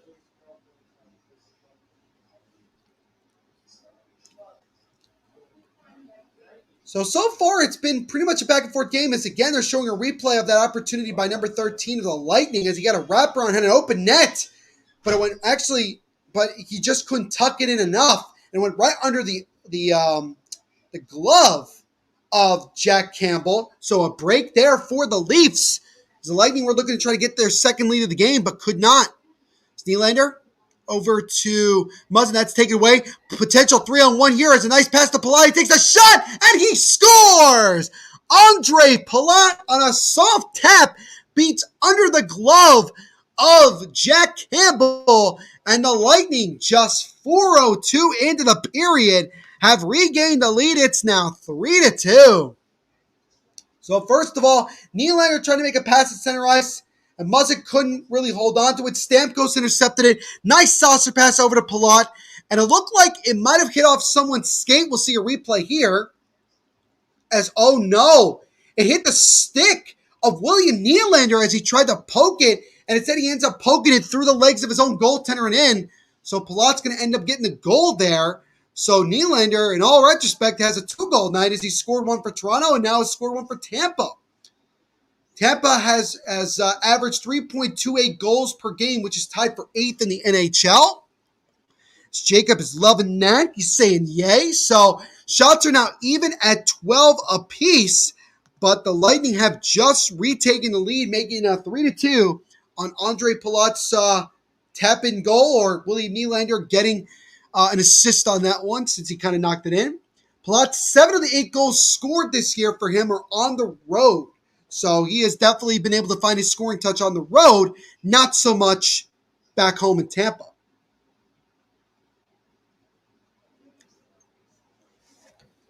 Tampa has the puck now. They chip it out. Pat Maroon trying to get there, but TJ Brody beats him to the punch. But Maroon intercepts it now. Has it over the left side, trying to make a drop pass to somebody in front, but he couldn't get there. And now it's intercepted by Joseph. He takes a shot, and that one goes wide. Beautiful opportunity there by Joseph as he's looking to try to double the lead. Now pass in front to Killorn is stopped and covered by Campbell. Another great pass in front as Killorn once again trying to get a goal, but again he's snuffed out. Stamkos got the lone assist on the goal by Palat, and now Stamkos has himself a 2.9. He got the second goal, and then he assisted on the third goal for Tampa. So Stamkos continuing to have himself a big night here against the Leafs in Toronto. So Nylander, just an overall bad shift there on that goal. He makes the bad pass, which results in the 3-on-1 opportunity, and then he accidentally poke checks the puck into his own net. And as a result, there it is. Jacob loves the HBN saying, "Where is everyone? I can't be doing all the talking." Front Row Production saying, "Yes, I'm here. Let's keep the comments rolling here, guys. Really do appreciate it. Let's get it going here. It's a big matchup between these two teams. And now almost Kasha was able to get a breakaway opportunity, but it was snuffed out by Tampa. Now Stamkos with it, and he gets his stick lifted, and then we get a stoppage of play. What do we have here? You'll stop with 14 and a half minutes to go here in the second period. 3-2 Tampa. John Cooper, by the way, if he wins this game, will be his 400th career win, which even with 399 is still the most in Lightning history.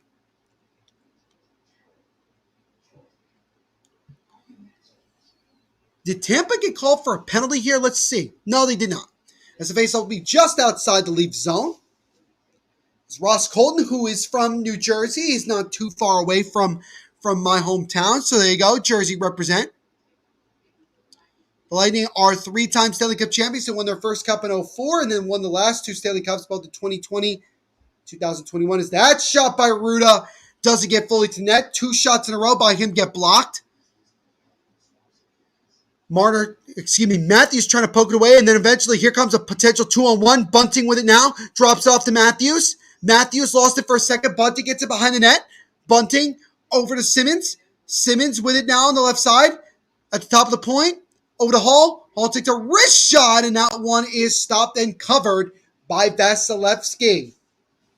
In a stoppage in play with 13:58 to go here in this second period. The most recent goal by Andre Palat has given the Lightning a 3-2 lead. And we are going to take another quick break here. Get a word from our sponsors.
And as always, thank you to our sponsors at DraftKings Sportsbook for sponsoring this live watch along and everything we do here at the Hockey Podcast Network. Make sure you use our promo code down below in the bottom right corner, THPN, when you sign up.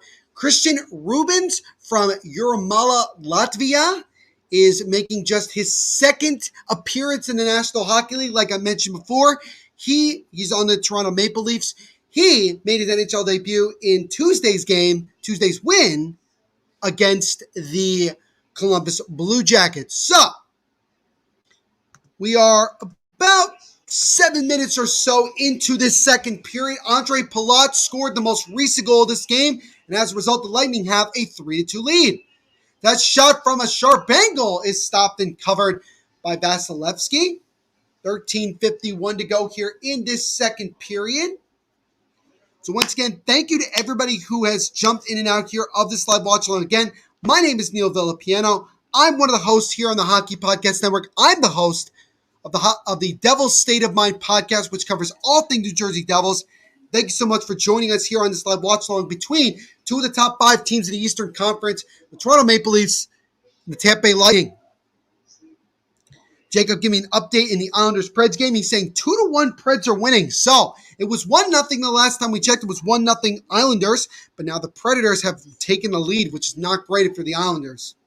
Shots currently, as they show on the screen, are 14-13 in favor of the Maple Leafs, but right now they are trailing.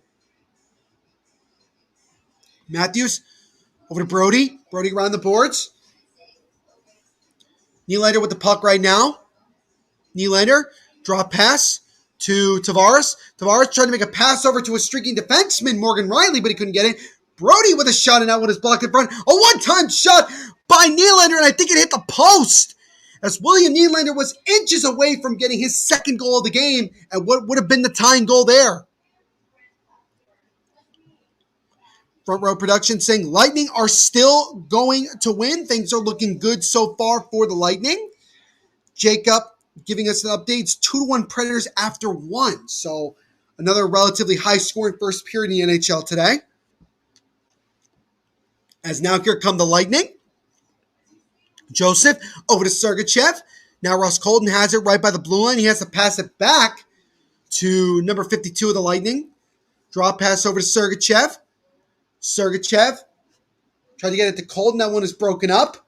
Leafs trying to keep it in, and they do. Kasha with the puck. Kasha had the first goal of the game on a power play goal. As that shot from the point there by Toronto is stopped and covered and held by Vasilevsky with 12:26 to go here in this first period. Still 3-2 Tampa Bay. They're showing here the next time the Leafs are on TSN will be next Tuesday at 8:30 p.m. Eastern when they take on Connor McDavid, Leon Draisaitl, and the Edmonton Oilers. So that'll be another big matchup, a Canadian matchup between two very good teams. Shots are right now 16-13 Toronto, but they're still trailing here 3-2.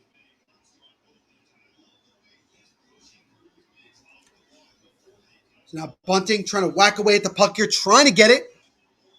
But now Hedman gets in control. He tries to fire it out of the zone. Taken away by Toronto. Matthews the puck takes a wrist shot top shelf, but it's gloved and covered by Vasilevsky. So the Leafs are picking it up a little bit more here on offense in this period, trying to see if they can get themselves that next goal to tie this one up. We've already had 5 goals in this game, and we're not even halfway through this game. So again, goaltending needs to be a premium, and Vasilevsky so far in this period has certainly made the saves when he's had to.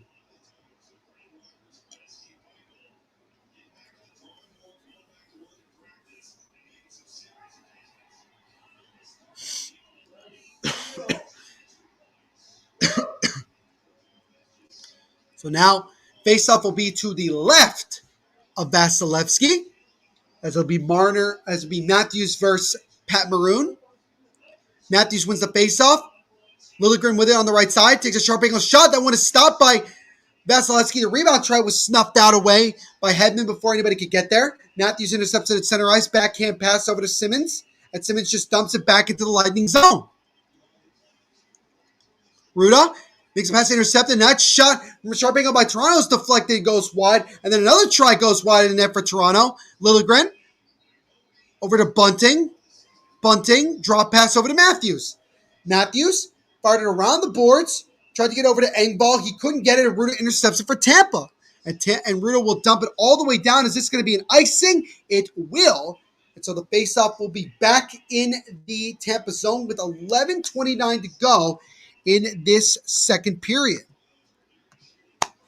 And then again, guys, if you are enjoying this live watch along, make sure to leave a like, subscribe, and punch that notification bell so you don't miss any new live watch alongs that we do here. We try to do at least one every single day. We appreciate your guys' support. It means the world to us.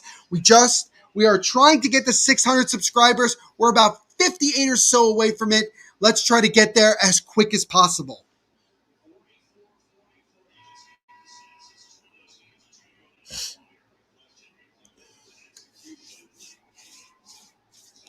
Kind of a quiet night here in the comment section. I'm a little bit surprised by that. Usually it's very lively. You know, if you guys have any comments or questions or anything like that, anything, even if it has nothing to do with this game, let me know. I'd really appreciate it. Corey Perry going into this game has 829 career points, which is second most on the Lightning roster. I believe, I'm assuming that Steven Stamkos has the most. Front row asking, do you ever get onto any of the sports books in AC? Interestingly enough, Front Row Productions, thanks for the question. There's actually a sports book. There's a shot there by Gillens is stopped, and a rebound try by Nylander goes. It was stopped and then gets deflected into the crowd. To answer your question, which again I'll show really quickly here, there's actually a sports book by a racetrack that's like less than 5 minutes from my house. So if I'm going to go to the sports book, it's going to be at Monmouth Racetrack in Monmouth County. So that's what it is. So that's where I go. In AC, I've been to AC like once or twice, but I haven't done the sports book yet. there, but I probably will if I get another opportunity. Jacob asking best Knights player.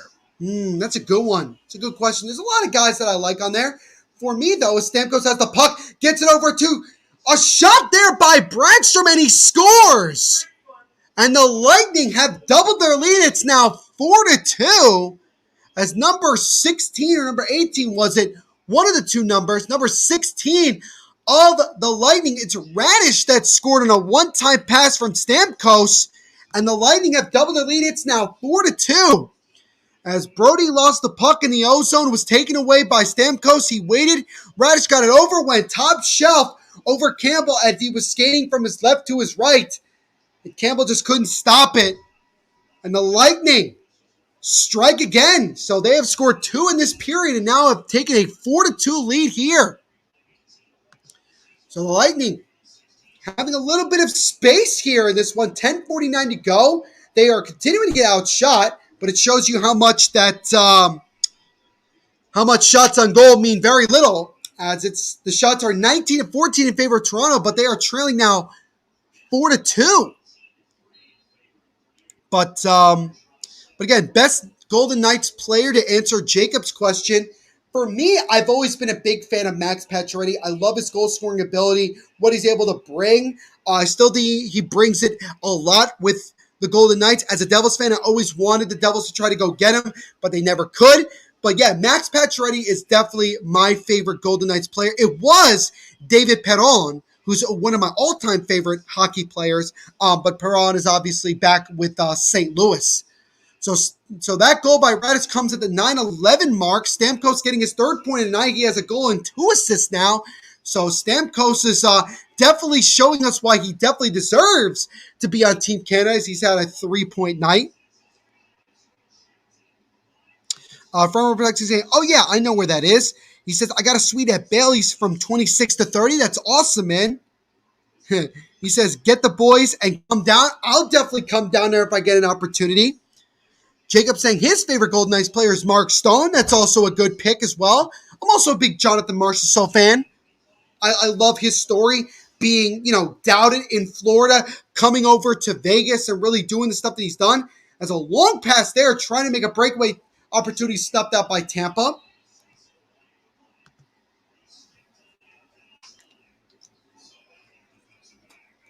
So right now, the Lightning have controlled things here in this second period, as they've gotten 2 goals in this one by Palat and now Radish. And as a result, they have a 4-2 lead. As Killorn with a shot, and that one gets blocked. Joseph regains the puck.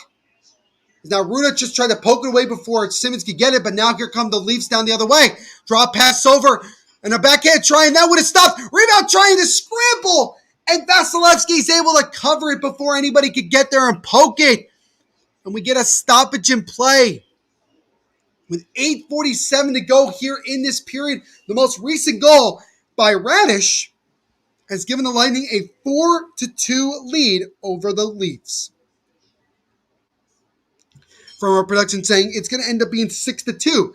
So if everything goes right, we'll see 2 more goals in this one, both by Tampa Bay. Ladies and gentlemen, I am going to step out for just a second, but I'll be right back.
And I am back. Sorry about that, ladies and gentlemen. Had to check something really quick here, but we're back here. 8:22 to go in the second period between the Leafs and the Lightning. The Lightning have taken a 4-2 lead on the most recent goal by Radish to make it 4-2. I have a couple comments here that I missed while I was away. Jacob saying 5-3 Lightning as a backhand try there by Simmons is stopped by Vasilevsky. Front row production saying it's freaking cold outside. Well, especially if you're on the East Coast, it definitely has gotten very, very cold. Jacob saying he has snow. That's impressive. I haven't seen. I know we had a little bit of snow here in Jersey, but not a whole lot. Not a whole lot. Front row says he loves snow. I love snow as well. So, but yeah, I'm hoping for a little bit of white Christmas. Not something crazy, maybe an inch or so, and just kind of go from there. I'm a big snow guy myself. I like this. See any moose walking down through town lately, Jacob? And he says, yes, I have. That's actually, yeah, I would agree. That's definitely interesting that that you've seen that. I only see deer. I have a lot of deer. Shots are 12-5, making now 13-5 as that shot goes wide. That one is stopped by Vasilevsky. 13-5 in favor of Toronto here in the second period. As Muzzle with a shot over a one-time pass to Kerfoot, and he couldn't get all of it, and Vasilevsky still made the save. Good opportunity there. Kerfoot with it now. Over to Nylander. Nylander, sharp angle try, and that one is blocked in front. But Kerfoot keeps the puck in the zone. Kerfoot, back at the top of the point, waits, stops on a dime, gets knocked down, gives it over to his defenseman, Liljegren, and that one's a shot. And that one is stopped and covered by the glove of Vasilevsky. We're going to stop with 7:19 to go here in this period, as now the shots are, from this angle, 27-14 in favor of the Leafs.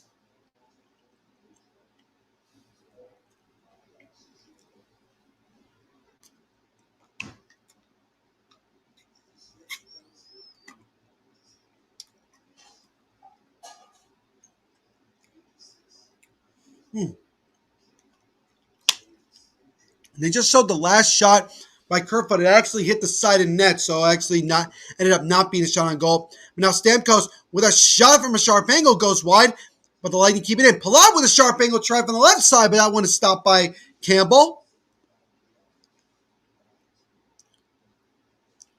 So now Palat looks to try to keep it in the zone. Liljegren being pinned along by Palat, he's able to get it away. And now Kasha, who had the game's first goal, the first of the 6 goals we've had in this game, tried to take it down the other way, but it was taken away by Tampa. And now it goes all the way back down to the Lightning zone. McDonough will now settle it down. Bogosian over to Palat. Palat has the go-ahead goal, drops it off for Perry, but for number 20, but he couldn't control it. Now an opportunity here. Potential 2-on-1. Nylander with the puck. Nylander waits. Toe drags. Lost it. And then it's poked away by Tampa. Nylander waited a little too long there. And as a result, Tampa was able to poke it away before Nylander could get a good shot on goal. But now here come the Leafs down the other way. 58 drops it off. Missed it. Tavares gets it. He takes a small shot and then it's stopped and covered by Vasilevsky. And then a couple of pleasantries with Bunting and Radish there. So we get a stop with 6:07 to go here in this period, as the Leafs with 2 good opportunities the last few moments here to try to get themselves a third goal and cut the deficit to 1, but they could not score. Front row saying, Jacob is in Canada, our neighbor to the north. Gotta love that we got some Canadian fans in here as well. Appreciate the support as always. Appreciate everybody who's coming in and out and is stuck with us here through this live watch along. We really do appreciate it. Hall with a try to make a pass in front of Tavares, but it goes wide. And now here come the Lightning the other way. Ross Colton around the boards, still with it now. Drops it off for 52, takes a shot. And that one is stopped and covered by Campbell. And it's Foote that took the shot. He is the son of former NHL player Adam Foote. You get another stoppage in play here. And while we have a break in the action, we are once again going to hear from our sponsors at DraftKings Sportsbook.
So once again, shout out to our sponsors as always at DraftKings Sportsbook for sponsoring this live watch along and all the watch alongs and all the podcast episodes that we do here on the Hockey Podcast Network.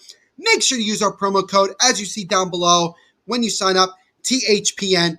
We'd appreciate it. So, if you're just joining us here, first of all, welcome to this live watch along between two of the top 5 teams in the Eastern Conference, between the Toronto Maple Leafs and Tampa Bay Lightning. Right now, it is 4-2 Tampa Bay, as it was 2-2 after one, but goals by Andre Palat and Radish for Tampa are the difference so far in this period. And as a result, the Lightning have a 4-2 lead with 5:45 and counting to go here in the second period. Shots are 26-16 in favor of the Leafs, but it's been more of a matter of the Lightning just cashing in on opportunities than really anything else. As Hedman with a shot, that one got blocked by Kasha. Kasha tried to create a breakaway chance, but he could not. Hedman gets it back at the blue line, and he dumps it back into the zone. Brody with it. Brody over to Kasha. Kasha comes down the right side. Gets tangled up at center ice. Both teams kind of whacking at it at center ice by the boards. Now it's controlled by Morgan Riley of the Leafs. Over to Brody. Brody, long pass. He tried to get the camp, but that one missed. And as a result, it'll end up being an icing with 4:59 to go here in this second period. So if you're the Leafs, really what you want to do, as right now Victor Hedman is tied with Adam Fox for the most points by defenseman this year. They're both at 27.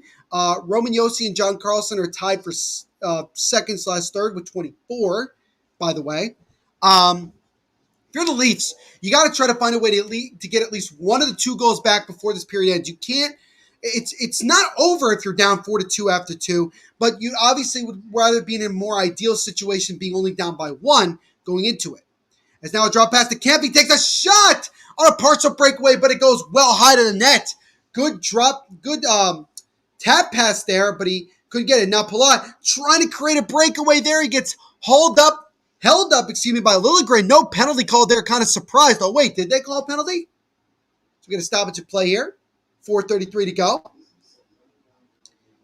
Are they going to call a penalty here? As Palat was trying to get through, and it looked like he got his stick lifted, so you could make the argument that it could have been. As Liljegren whiffed on the pass, and then Palat tried to get past him to create a breakaway, but he did get his stick lifted a little bit. Looks like there is no penalty. It looks like it was more of just an offside, so we play on here. We've only had 3 penalties in this game, and every single penalty has resulted in a goal, with Tampa scoring 1 on the power play and Toronto scoring both of their goals on the power play. Matthews with it. Drop pass over to Muzzin, over to Liljegren. Liljegren with a shot. That one gets blocked, and then Simmons tried to whack it out of midair, but he couldn't get all of it. Ross Colton now takes it for Tampa. Fires it off the boards. It ends up going into the Leafs bench, and we'll get another stop here. And as always, guys, because this is a comment-driven live watch-along, make sure to leave a comment, any questions, anything like that about the game as well. Leave it in the comment section. I will show it up here on the screen. Would really, really appreciate it. Every single comment is appreciated here. Face-off will be at center ice. The face-off is won by Toronto. Kerfoot over to Riley. Riley tried to fire it over to Nylander. He misses. Goes all the way down to the Lightning zone. No icing. Sergachev behind his net. Drops off to Palat. Palat, who has the go-ahead goal right now, gives it over. Stamkos trying to get there first. He cannot. Morgan Riley wraps it around the boards. Gets hit hard. Nylander trying to get it out, and finally the Leafs do. But the Lightning regain it right away. Sergachev over to Stamkos. Drops it over to Foot, and Foot will dump it in. Is now Brody with it. Brody being hounded by Palat. Palat intercepts it. Drop pass over to Sergachev. Sergachev with a wrist shot, and that one goes right into the breadbasket of Campbell, and he'll cover with 3:21 to go here in this second period. Both goals in this period have been by Tampa, and as a result, as you can see on the screen, they lead right now by the score of 4-2.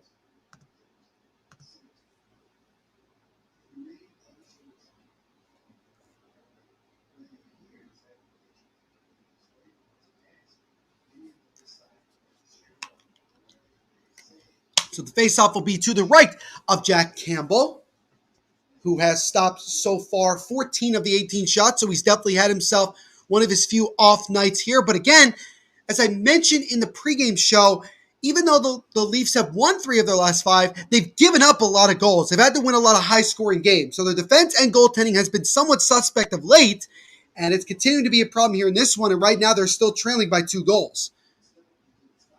As we hit exactly 3 minutes to go here in this second period, can the Leafs find a way to get at least one of those 2 goals back to only be down by 1 going into the final 20 minutes of play? Hall over to Engvall, and he'll dump it around. Third line right now of Toronto trying to do something. A pass in front is broken up by Tampa, and now here comes Ryan McDonagh. McDonagh down the left side. Tried to drop it off to a teammate, but it was broken up by Toronto, and then the pass is chipped off the boards and back into the Tampa zone. Ruda dumps off to Bellemare. Bellemare has the first goal of the night for Tampa. Over to McDonagh. McDonagh at center ice. He'll fire off the boards and back into the Leaf zone. Liljegren now with it for Toronto. Liljegren over to Matthews. Drops off to Muzzin. Muzzin deeps past one defenseman, and then it's taken away, but the Leafs are offsides with 2:08 to go here in this second period. Jacob saying, I have the Lakers game on my phone and Neil the Cutie on my PC. Well, I appreciate that I've upgraded from the phone to the PC, my friend. Thank you so much, Jacob. How are the Lakers doing, by the way? And who are they playing? Let me know. I appreciate it. The faceoff here won by Toronto. Liljegren will slap it back into the Lightning zone as we hit the final 2 minutes of this period. Still 4-2 Tampa Bay. Nylander, backhand pass, tried to keep it in the zone, and eventually Tampa's able to take it away.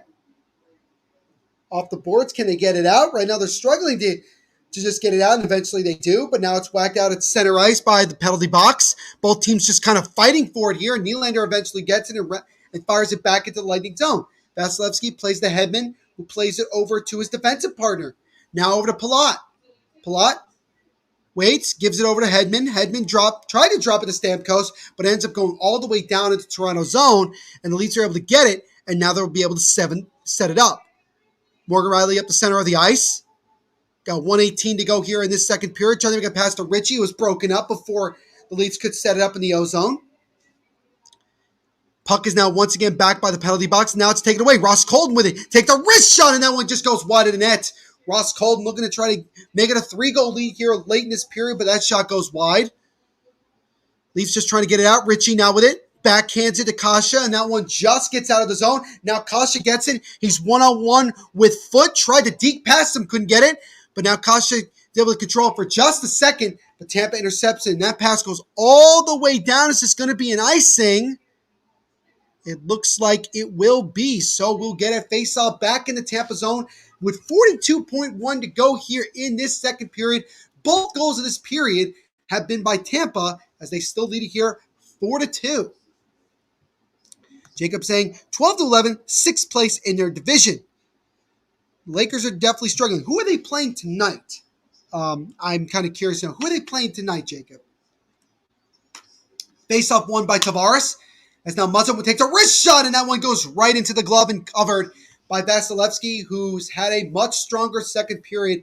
And you could see the frustration on Toronto. They've outshot the Lightning, but they haven't been able to cash in a lot. And Vasilevsky, again, showing why he's one of the best goaltenders in the league, as he's made a lot of really good saves in this one, stopping 25 of the 27 shots he's faced so far through almost 2 periods of play. Jacob saying the Lakers are playing the Memphis Grizzlies tonight. That's going to be a tough matchup, even with John Morant out. So we'll see how the Lakers do. Matthews over to Liljegren. Kerfoot being pinned along the boards, right behind the Lightning net. Tavares gets it for a second, lost it. Kerfoot regains it. Kerfoot being pinned along by Stamkos. Now Tavares gets it, throws it out in front, but nobody was home. Now Liljegren over to Matthews. Matthews with a shot. That one gets blocked. Puck bumps up in the air. Kerfoot's able to regain it for Toronto. Matthews now with it. Matthews tried to get it to Tavares, but he overshot him a little bit. 3 seconds, 2 and 1.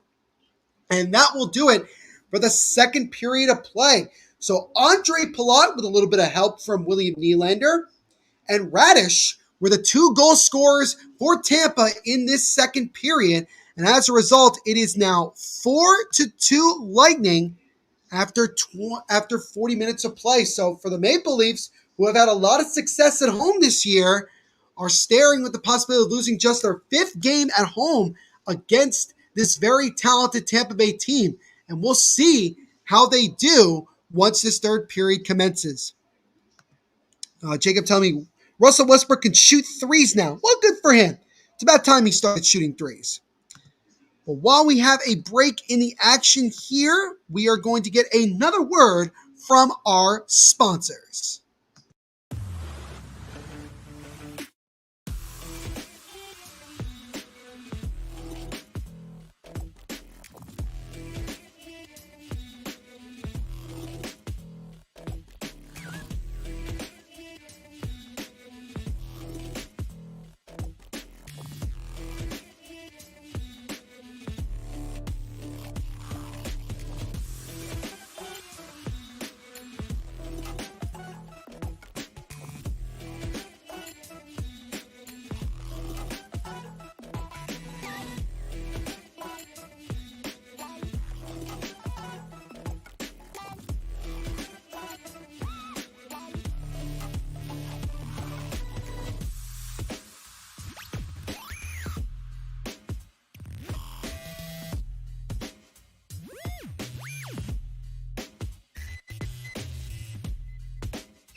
And as always, shout out to our sponsors at DraftKings Sportsbook for sponsoring this live watch along and all the watch alongs that we do here on the Hockey Podcast Network. Make sure to use our promo code, which you can see down below in the bottom right corner, THPN, when you sign up at DraftKings Sportsbook. So we are now into the second intermission here, as the Tampa Bay Lightning have grabbed a 4-2 lead over the Toronto Maple Leafs. So we shall see what type of response the Leafs have in this next 20 minutes of action.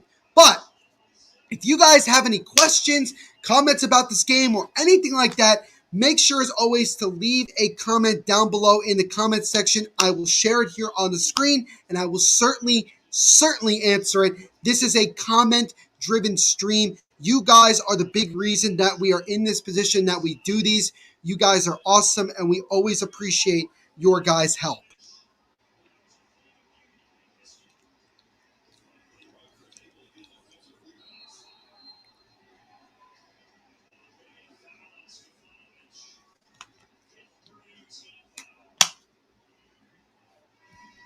So I look at these 40 minutes of play, and I say to myself, this is one of those cases where, yes, the Maple Leafs are out shooting the Lightning, but this is where I say, the thing about it is that you could have 50 shots on goal, but if every single shot is like a simple point-blank shot that Vasilevsky can easily see, then are you really creating a lot of opportunities?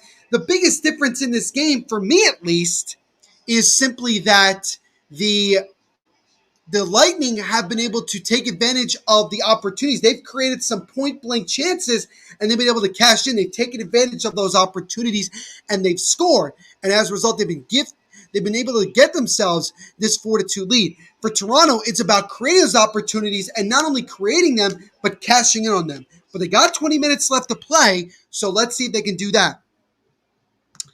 Jacob asking, Neil the Cutie, do you have a TikTok? I do, unfortunately, have a TikTok. I don't post anything on it. I don't even remember what my handle is. What is my? It's just at NVPQB11. I'll just put it right here for you, Jacob, so you can. So I just put it in the comment section so you can see it. Yeah, you can follow me on TikTok if you want. Like I said, I don't really post anything. I go on there occasionally, but I don't really use it as much as I use like Twitter or Instagram, honestly. Jacob saying, I have a TikTok too. Well, that's awesome, man. You can now follow me. I'm sure I will definitely follow you back when you do. And we can just add each other as a new follower. But yes, this is definitely going to be a put up or shut up period for the Toronto Maple Leafs. They still have an opportunity to come back in this game. There's been a lot of scoring. They've obviously proven they could score on Vasilevsky, but you know, I look at it this way and I say the only way the Maple Leafs have had any success as they've seen through the first two periods is simply on the power play. So I'm not saying that the only way the Leafs are going to score tonight is the power play, although it looks like that through 40 minutes of play. But you have to find other ways to create some opportunities. But if you can find a way to also force more power play opportunities, then you're giving yourself a better chance to score. It's giving them confidence. So that's really the way you got to look at it. And that's the way they got to do it. As Jacob saying, guess who just followed you? Yes, I just got the notification on my phone. Thank you so much, my friend. Appreciate it as always. And as always, guys, thank you so much for taking some time out of your day to jump on these watch-alongs. I know sometimes there isn't a whole lot to talk about or a whole lot going on, but I do appreciate you guys sticking around and hanging out with me. It means a lot to me. And again, we are going to continue to do watch-alongs throughout the season, as many as we can. We try to do at least one per day. I will be back doing another one on Sunday for the Blue Jackets game at 10 p.m. Eastern. I won't be alone for that one, so I'll have more than one person on that. So make sure you guys check out that one and check out all the live watch-alongs that we do here on the Hockey Podcast Network. And the best way to do that is to like, subscribe, and punch that notification bell so you don't miss any new live watch-alongs that we do here on the network. Jacob saying, I have 287 followers on TikTok. Good for you, man. Almost to 300. Let's get Jacob to 300 by the end of the night. He's only 13 away. Let's try to get him there.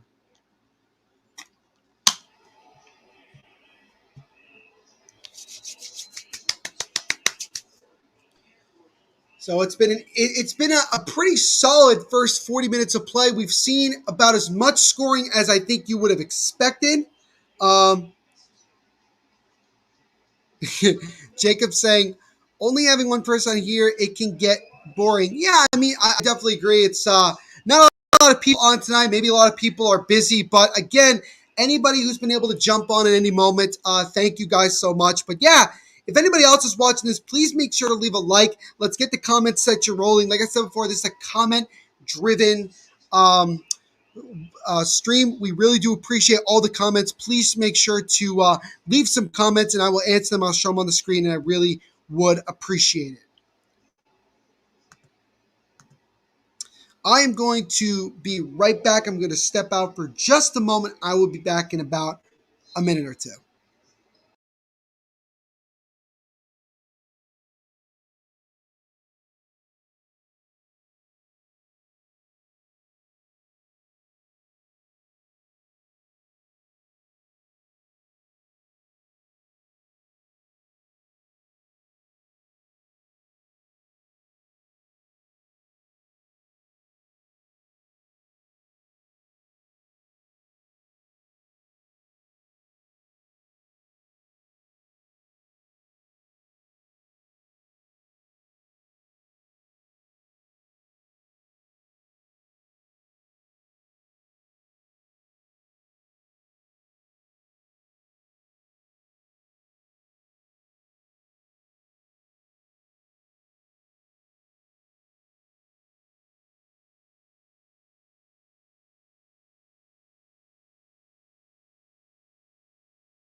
And I am back here, ladies and gentlemen. Sorry about that. Let's see if we got any more comments here. Yes, we do have a comment from Slayer saying Tampa Bay gonna win. So far through 40 minutes, it's looking that way. They got two big goals by Palat, and his name keeps escaping me at the top of the moment, but it's definitely been, it was a much better second period, not only offensively because it just kept, they scored two in the first period, two in the second, but it was a lot better period defensively. Vasilevsky made a lot of really solid saves and was really frustrating the Leafs. And I look at this game and I say to myself, if the Leafs can keep it to 1-2 goals, especially late in this one, it gives them a fighting chance to tie this game, force overtime, and maybe steal a win at the end of the day. But if Tampa can get one more goal at least, that will probably put the game away. It'll probably take out a lot of the momentum, a lot of the air in the building. But know that the Leafs are not going to get down without a fight. It's going to be a very, very tough third period of play, and we shall see how both teams come out in this one. But I'm really enjoying this game so far. It's been a very, very interesting game. And again, guys, if you have any questions, comments, or anything like that, make sure to leave a comment in the comment section like I just did with Slayer. I will share it on the screen. I will talk about it. I will answer it. Would really do appreciate it. It means the world to me.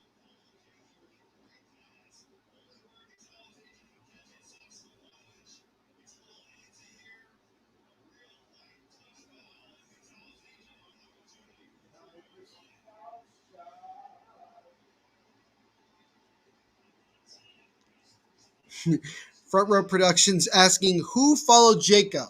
Well, I don't think I followed Jacob yet. I'm gonna Jacob while you're here because I know you're here.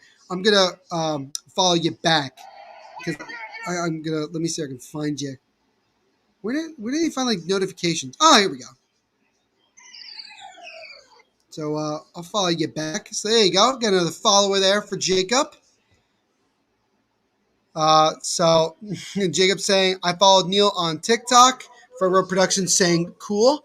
By the way, if you guys are interested, on Sunday, we have the CFL Grey Cup, which is the CFL's equivalent of the Super Bowl between the Hamilton Tiger Cats and the Winnipeg Blue Bombers. The Blackhawks are up 1-0 late in the second period against the Canadiens 1-0. The Blue Jackets and Ducks are tied after 2 periods of play. And then, Jacob, you mentioned this before, but the Predators, they're actually tied right now in the second period, 2-2. So that's been a good game as well. Jacob saying 288, come on, 12 more. Yes, he's only 12 away. By the way, also the Blues are up 2-0 on the Detroit Red Wings after 1 period of play, and those are the out-of-town scores in this one. But again, 208. Jacob is 12 followers away from reaching 300 on TikTok. Go Leafs Go 67. Thank you so much for jumping on. Appreciate it, man. He says, if it isn't for Jack Campbell, Tampa would be winning 20-2. Yeah, well, again, this kind of shows just how good Jack Campbell has been since the season started. And also, this is a sign from God. And yes, Peter Mrazek has been hurt most of the year, but this is a sign from God that the Leafs got to find a way to get a decent backup goaltender in here to help with the support, because Jack Campbell is playing 3/4 of the games and getting very little to no help. He has to constantly do a lot of it on his own, and I'm sure that that's been really difficult on him. So really, when you look at it all, the Leafs got to find a way. They got to find a way to get somebody in here to be a legitimate number 2 goaltender.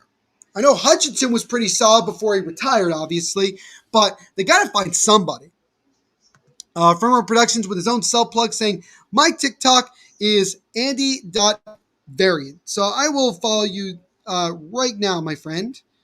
Let me just Andy. Nope. Variant.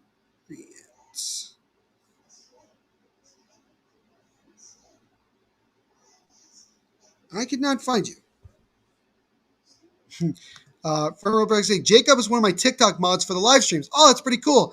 I couldn't find yours for some reason, Front Row, but I'm gonna leave mine again in the comment section as I just left it there. You guys can see it on the screen, and you can follow me, and then I will follow you back. 100%. But getting back to this game, yeah, like I said, it's been more of a matter of the Lightning taking advantage of the really good point blank A+ opportunities and scoring on them, whereas the Leafs, they're taking a lot of shots but not creating a whole lot of really good point blank A+ opportunities. So that's kind of the problem with all of this. Jacob saying his is the Andy variant. Oh, it's the dot. Okay, so now we know. Now we know. So let me try that again. The Andy variant. If I use it, oh wait, is this it? I think I found him. I'm going to assume that this is him. Just hit him a follow. So, Andy, if you could confirm that, that would be great, my friend. But we shall see. I mean, you know, this was a good comment again. If I could find it. Yeah, go Leafs, go 6-10. This is a really good comment. We're saying if it wasn't for Jack Campbell, Tampa Bay would be winning 20-2. Yeah, I mean, Jack Campbell, like he's done in a lot of these games this year, has really been a brick wall for the Toronto Maple Leafs. And he's going to make things very difficult for the Leafs when it comes to offseason when this year is over and trying to get a contract situation and everything like that. If he's playing like this, there's going to be a bunch of teams out there that are going to be interested to give him a big amount of money and going to go from there. But Jack Campbell really, really playing well. And this one, he's not playing all that particularly bad. I just think that a lot of the time he's just not getting a lot of defensive support. And that's kind of where the difficulty is. But like I said, you still got 20 minutes to go and we'll kind of go from there. But in my opinion, if Tampa Bay gets the next goal, I think most likely that's going to put this game out of reach. Jacob's Firmer Production saying, thanks, Jacob. I just followed Neil off of your page. Awesome. So now I got another follower. Great. So I'm building up my TikTok following, which I barely use. So, but again, thank you guys so much for that. I do appreciate it. You can also follow me on Twitter at THENVPSHOW and also on my Instagram at NVPQB11, which is the same as my TikTok. So you guys can follow me on there if you like. I'll actually just put it up here so you guys can follow me.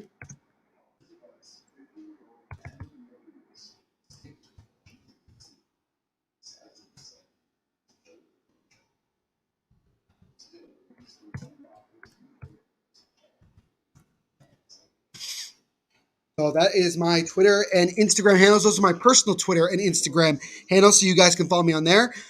Jacob saying, I played NHL 21 and got 8 goals in the third and won 9-2.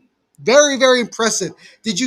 Were you playing like My Career, Be a Pro, or were you playing, just a regular game or anything like that? And also, have you gotten NHL 22 yet? Which, by the way, they just came out with a new update today that they are showcasing the IIHF, which is awesome.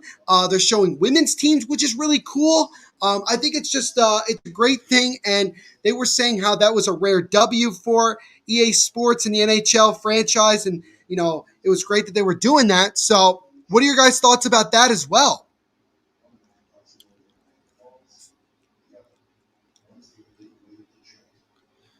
So now we get back to the action here, ladies and gentlemen, as the puck is dropped and we are underway here in the third period of our game between Tampa Bay and Toronto. It is 4-2 Tampa Bay, and we shall see if the Maple Leafs have a comeback in them and they can get back in this one.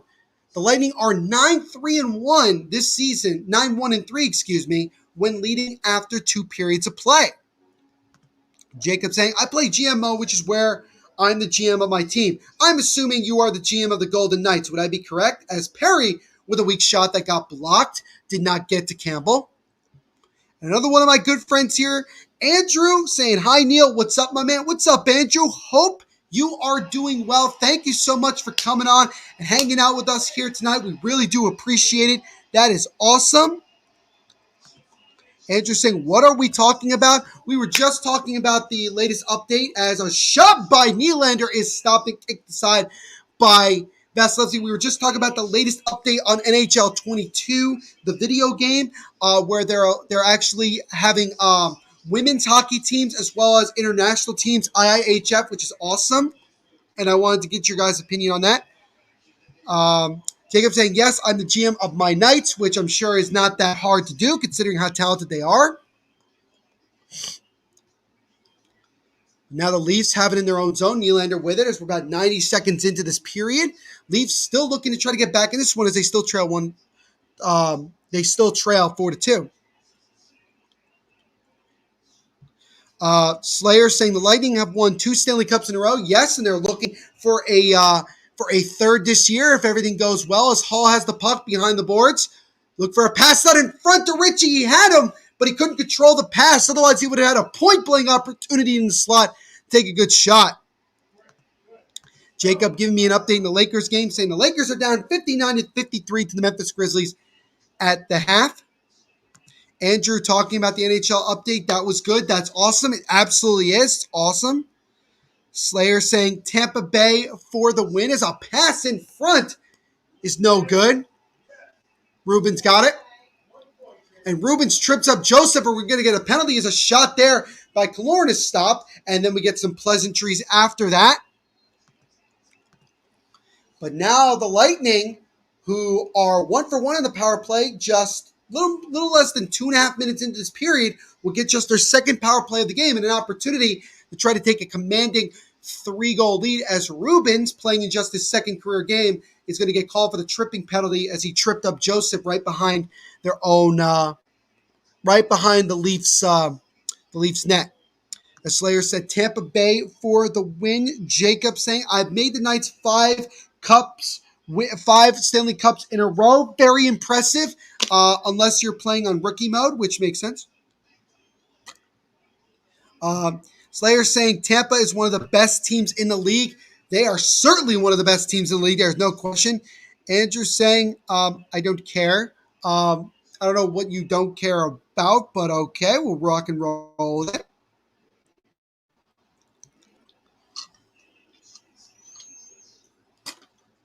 So Hedman behind his own net here as he'll set up on the Lightning's second power play of the game, looking to try to grab that 3-goal lead. Hedman dumps it into the zone. Pull out with it. Got tripped up. Is there a penalty? No. And now here come the Leafs the other way. A long pass to Nylander on a breakaway. He comes in and he shot it wide. But Hall gets it right back. Excuse me, that was Muzzin who took a shot, and that one is stopped. But Nylander on a partial breakaway just shot it wide of Vasilevsky. That would have been a huge goal shorthanded to cut the deficit to 1, but it goes for naught. It's awful.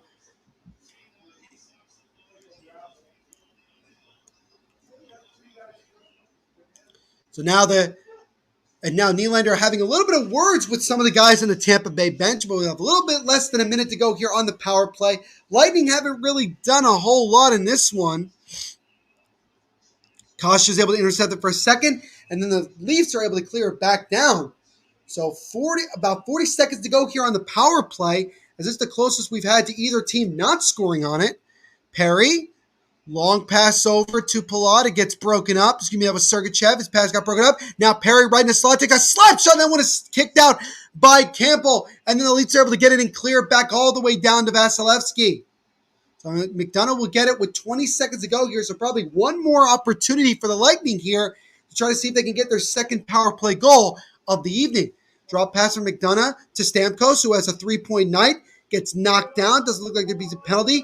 Nylander intercepts it, and then the Leafs will get it, and they'll take it down with 5 seconds left. Liljegren will fire it back into the Lightning zone, and for the first time tonight, a team does not score in the power play, as now the Lightning drop to 1 for 2.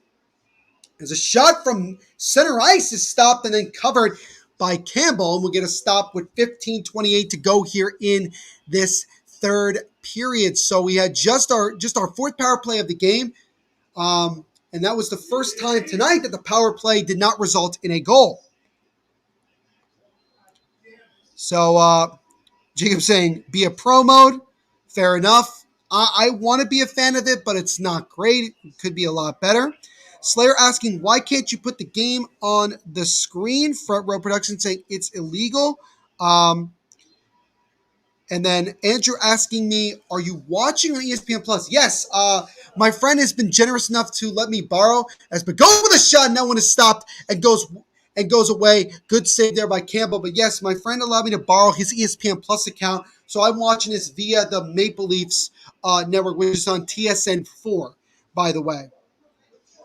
Firmer Productions, thank you for answering this question for Slayer. YouTube would take down the channel for broadcasting a game. Yeah, the thing is, guys, is that we can't legally show you guys a game because that's copyright and YouTube could take us down. So you guys can watch along the game with me as I do my best to broadcast it, but unfortunately I can't show you the game.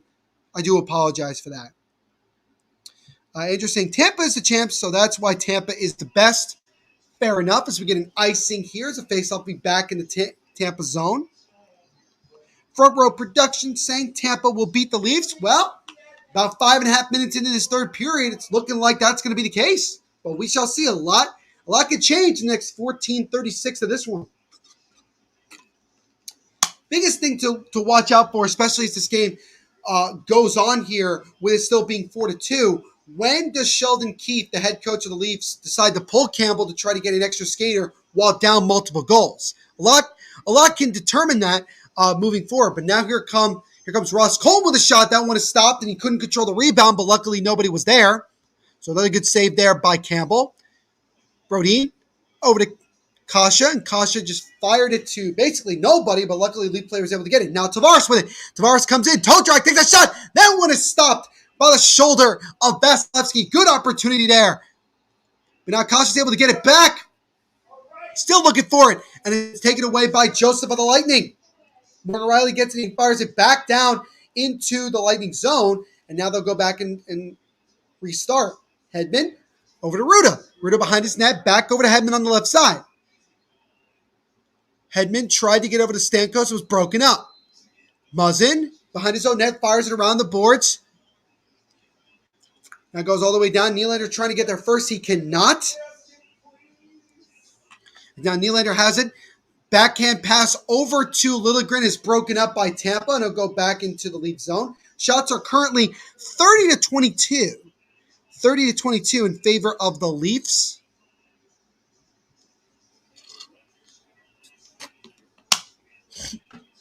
Liljegren wraps it around the boards. Leafs trying to keep it into the zone.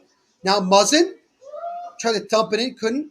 Now Sergachev takes it back for Tampa. Sergachev over to Bellemare.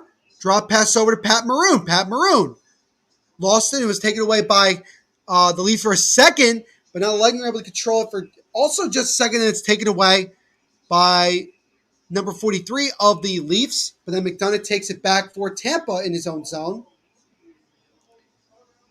Everybody's over. Now Bogosian wraps it around the boards, trying to get over to Corey Perry. Perry tried to feed it over to Maroon. He could not. Stayed on sides. Now Gutson, number 43, he takes the puck. Lost it. Perry trying to get it away from him, and eventually he's able to force a clear.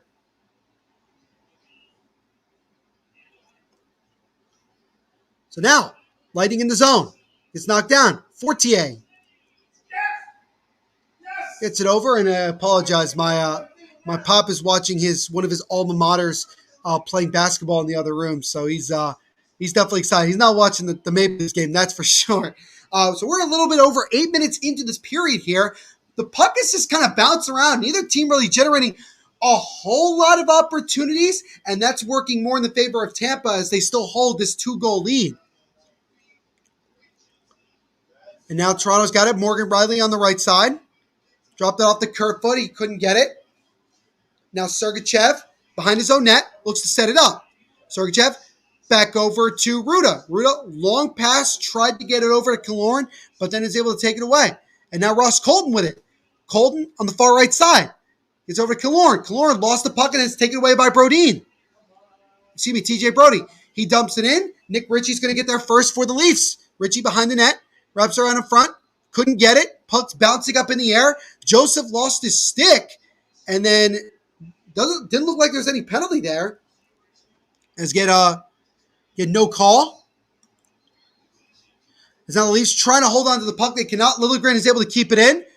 Now to Kasha. Over to Tavares. Back up top there, Muzzin. Muzzin takes a wrist shot. That one is blocked. Now another opportunity by Tavares. That shot is blocked in the slot. Kasha, who had the game's first goal, has it on the right side. He gets knocked down. Now up to Muzzin. Muzzin takes a shot. That one just almost got to Vasilevsky, but it was clear before anybody could get there.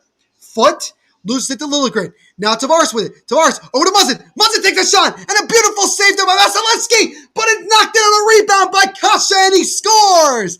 Andre Kasha on a rebound. And just almost at the halfway point of this period, the Maple Leafs are back in this one as they cut the deficit to 3. Cut the deficit to 1. It's now 4-3 as my parents are flipping the heck out as Vasilevsky made the stop. Didn't know where the puck was. Kasha saw it on the rebound, and he was able to knock it in. And Kasha getting his second goal of the night. And now the Leafs are only trailing by 1 with just a little bit over 10 minutes to go in this one. And there's a lot of comments here that I missed. Front Row Production saying, Neil, I messaged you on TikTok. I'll check on that later on. Slayer saying, Tampa has beat everyone in the league hands down. They're the best team. Well, they had a 2-goal lead against the Devils 2 weeks ago and blew that. So, no, they haven't beaten every team. Andrew saying, so embarrassing this is. Andrew, it's the Leafs, LOL. Front Row Production saying, do you work in the city, Neil? No, I actually work from home. Yeah, I know Rutgers won. Thank you. Yeah, my dad just came in to give me a message just putting RU. So there you go. But no, I actually work from home. I travel to the city a lot, though. I would love to work in the city at some point, as we're finally going to get a commercial break here with just a little over 9 minutes to go. Andre Kasha on a rebound has gotten the Leafs back in this one. It's now only 4-3 Tampa. But yes, I don't work in the city, but I have some family that lives in the city, and I go there a lot. So we'll see what happens in the future. Hardcore Toronto fan from any team, Andrew is. That's awesome. Jacob asking, what game is your dad watching? Well, he was just watching Rutgers University men's basketball team take on the number 1 team in college basketball this year, Purdue. And I believe, judging by the note he just gave me, which says RU on it, that Rutgers must have won. So that is a major upset early on in the college basketball season. So there's that. Jacob saying 4-3 Leafs, let's go. Andrew, I think I answered that question. And my wonderful mother saying 70-68 Rutgers over Purdue on a buzzer beater. Wow. What a win for Rutgers. That is awesome. Front Row Production saying, oh, work from home, how lucky. Well, there are days where it's great to work from home. I'm not going to lie, man. But there's also other times where I would honestly prefer to have a place to go work because I feel like sometimes it gives me an opportunity. It gives me an opportunity to kind of, focus, have a little bit more focus because, at times when you're at home, you have a better opportunity to focus at times, but also it's easier to get more distractions as well. So there's always positives and minuses like there is with anything else with these things. But, we'll see what happens in the future if I get an opportunity to work in the city or work somewhere. But, we'll see. Funny enough, I've actually had visions of myself living and working in the Pacific Northwest, particularly Seattle, Washington. I don't really know why, but I always have become infatuated with the Pacific Northwest, and I would like to take a trip out there just to try to see how that goes. Andrew asking me, do you have a lunch break? I mean, I work. Here's the thing, guys. Here's the thing. I work for the Hockey Podcast Network, and they are a great company. And I work basically on my own time, so I can take a lunch break whenever I feel like it. I can stop working whenever I feel like it. I mean, other than doing the podcast, I do all the social media stuff for Devil's State of Mind. So a lot of the time, I'm just on social media a lot, trying to keep you guys updated with stuff involving the Devils and things like that. So, I have a lunch break whenever I can, but I would say on average, it's between like 1:30, I would say, to answer your question, Andrew. Front Row Production say, I work for your Uncle Sam. Hopefully Uncle Sam has been kind to you. I know he's not kind to a whole lot of people around here, but I hope that he's been kind to you, my friend.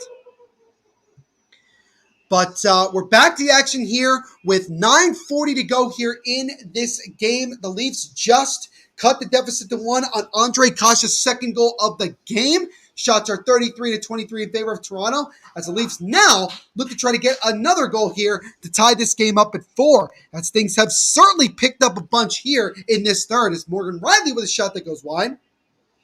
Bellemare has 60 games played in 10 World Championships with France. So Pierre-Edouard Bellemare is one of the most well-known French hockey players, and not French-Canadian, like legitimately he's from France, that you'll ever know.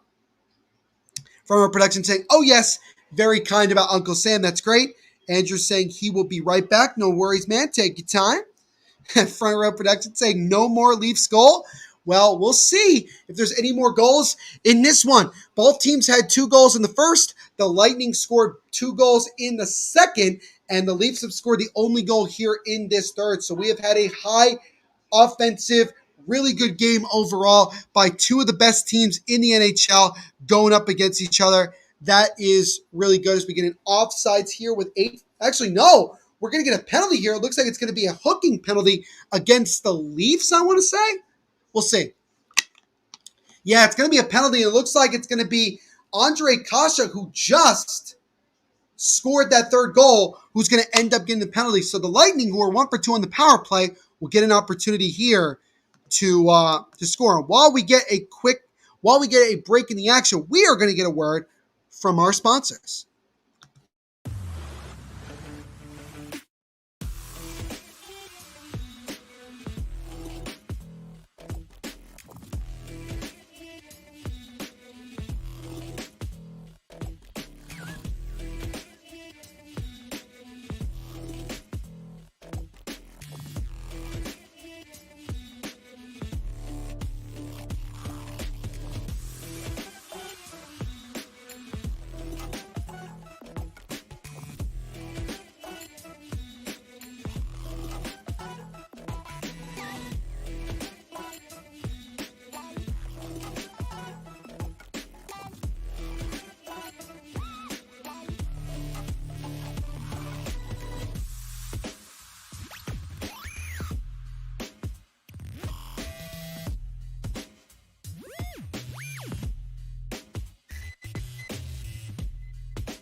And as always, shout out to our sponsors at DraftKings Sportsbook for sponsoring this live watch along and all the live watch alongs that we do here. Make sure to use our promo code THPN when you sign up. We'd appreciate it. So, let's get to some comments here. Let's see. Andrew saying, let's go Leafs front row, and then he gives him the bolt. Andrew asked me a great question. Are you watching the Grey Cup on Sunday? Indeed, I'm going to be trying to watch that. Probably watch it via ESPN+. That game is at 6 p.m. Eastern on Sunday between the Hamilton Tiger Cats and the Winnipeg Blue Bombers. Andrew, I don't know if you heard earlier, but I finally decided to become a fan of the CFL and join and become a fan of a team. I'm a Toronto Argos fan.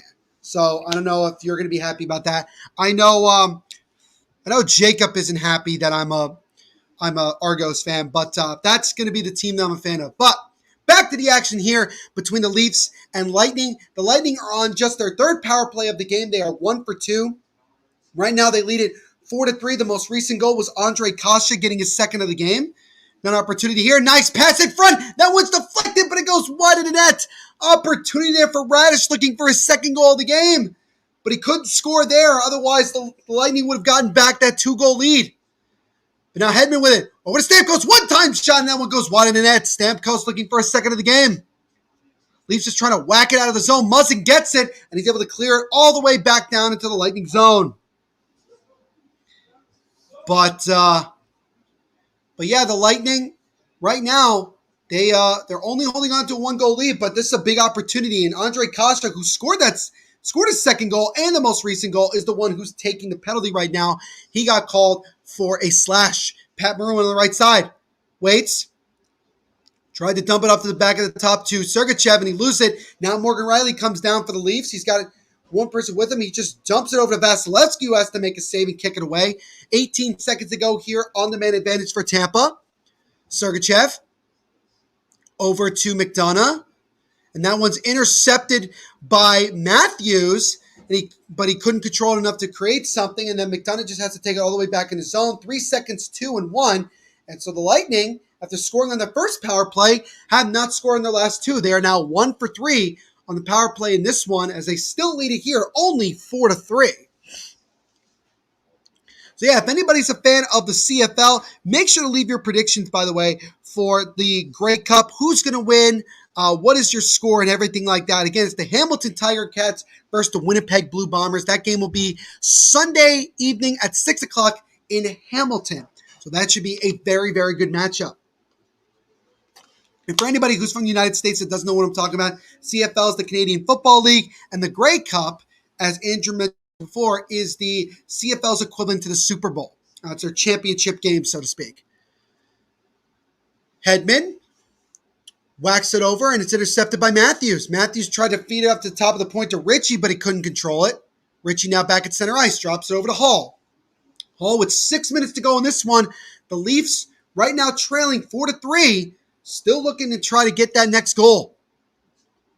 Radish trying to make a pass that deflects up and out of play and actually ended up into the Leafs bench. And we're gonna get another commercial break here with just a little under 6 minutes to go. And we are going to also take a quick commercial break and get another word from our sponsors.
And as always, shout out to our sponsors at DraftKings Sportsbook for sponsoring this live watch along and everything that we do. Make sure to use our promo code THPN when you sign up. So we're a little bit less than 6 minutes to go in this game. The Maple Leafs have the only goal of this period and are trailing now only 4-3. So we'll see if the Leafs can find a way to get that next goal and tie this one up. Let's get to some of your comments here. Andrew saying, yeah. Jacob saying, bro, I can't with this Lakers team. We have no D. Well, it is what it is. Andrew saying, what are we talking about? Andrew, I was just talking about the CFL Grey Cup and asking people for their predictions. So if anybody is a fan of the CFL or the Grey Cup, leave your predictions in the comment section. We'll share them right here. It's Morgan Riley over to I don't know what just happened with Engvall. I don't know what just happened with Brody there. I have no idea. He took a slap shot, but I guess his stick broke before he could take a shot at all. Firmer prediction saying, well, Jacob keeps us informed about all his sports he's watching. That's always good. As an opportunity for Radish in front is stopped by Campbell and then tried to make a pass over to Colton, but it was blocked in front. Ruda now with it. Back up top. Now to Hedman. Back over to Ruda. Ruda over to Colton. Palat now with it. Palat takes a wrist shot. That one goes wide of the net.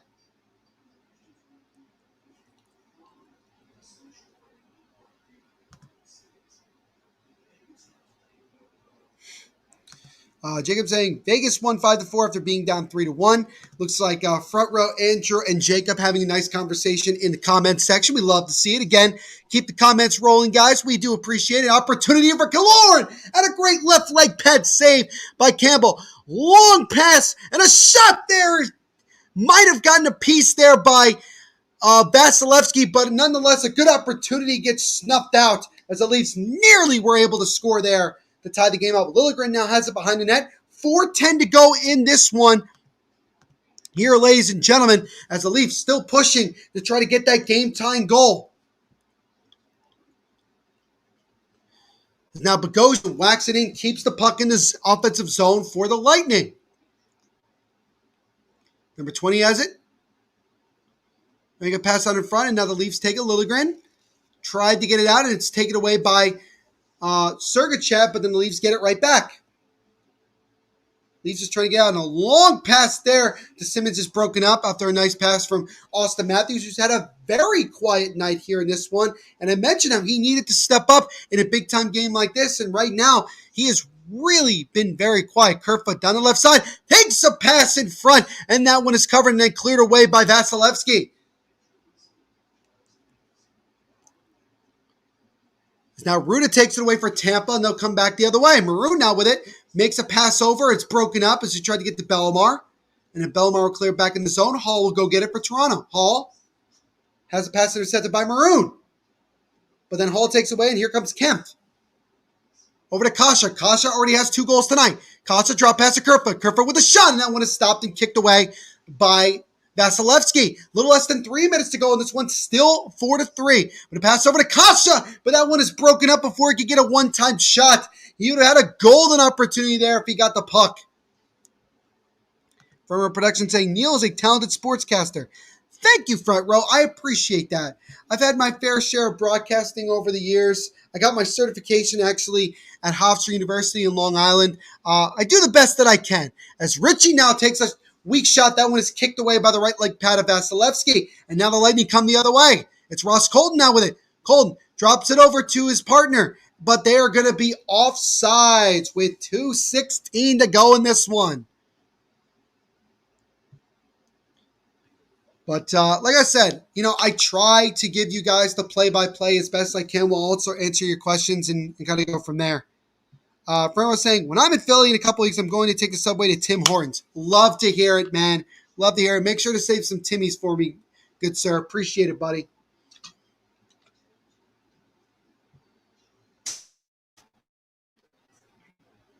Shots are currently on the screen, 26-36 in favor of Toronto. They're still trailing 4-3, 2:16 to go in this one. We'll see when Sheldon Keefe decides to pull Campbell for the extra attacker. As now the Leafs have the puck. Muzzin comes down the left side, and he'll just dump it into the zone. As now we hit the 2-minute mark here in this one. Number 58, lose it. Now Nylander gets it behind the net. Nylander over to Matthews. Matthews up top to Liljegren. Net is empty. That shot by Liljegren is stopped by Vasilevsky. Now the Leafs have pulled Jack Campbell, so now it's 6-on-5. Matthews up top. Matthews has it again. Nice stop and go.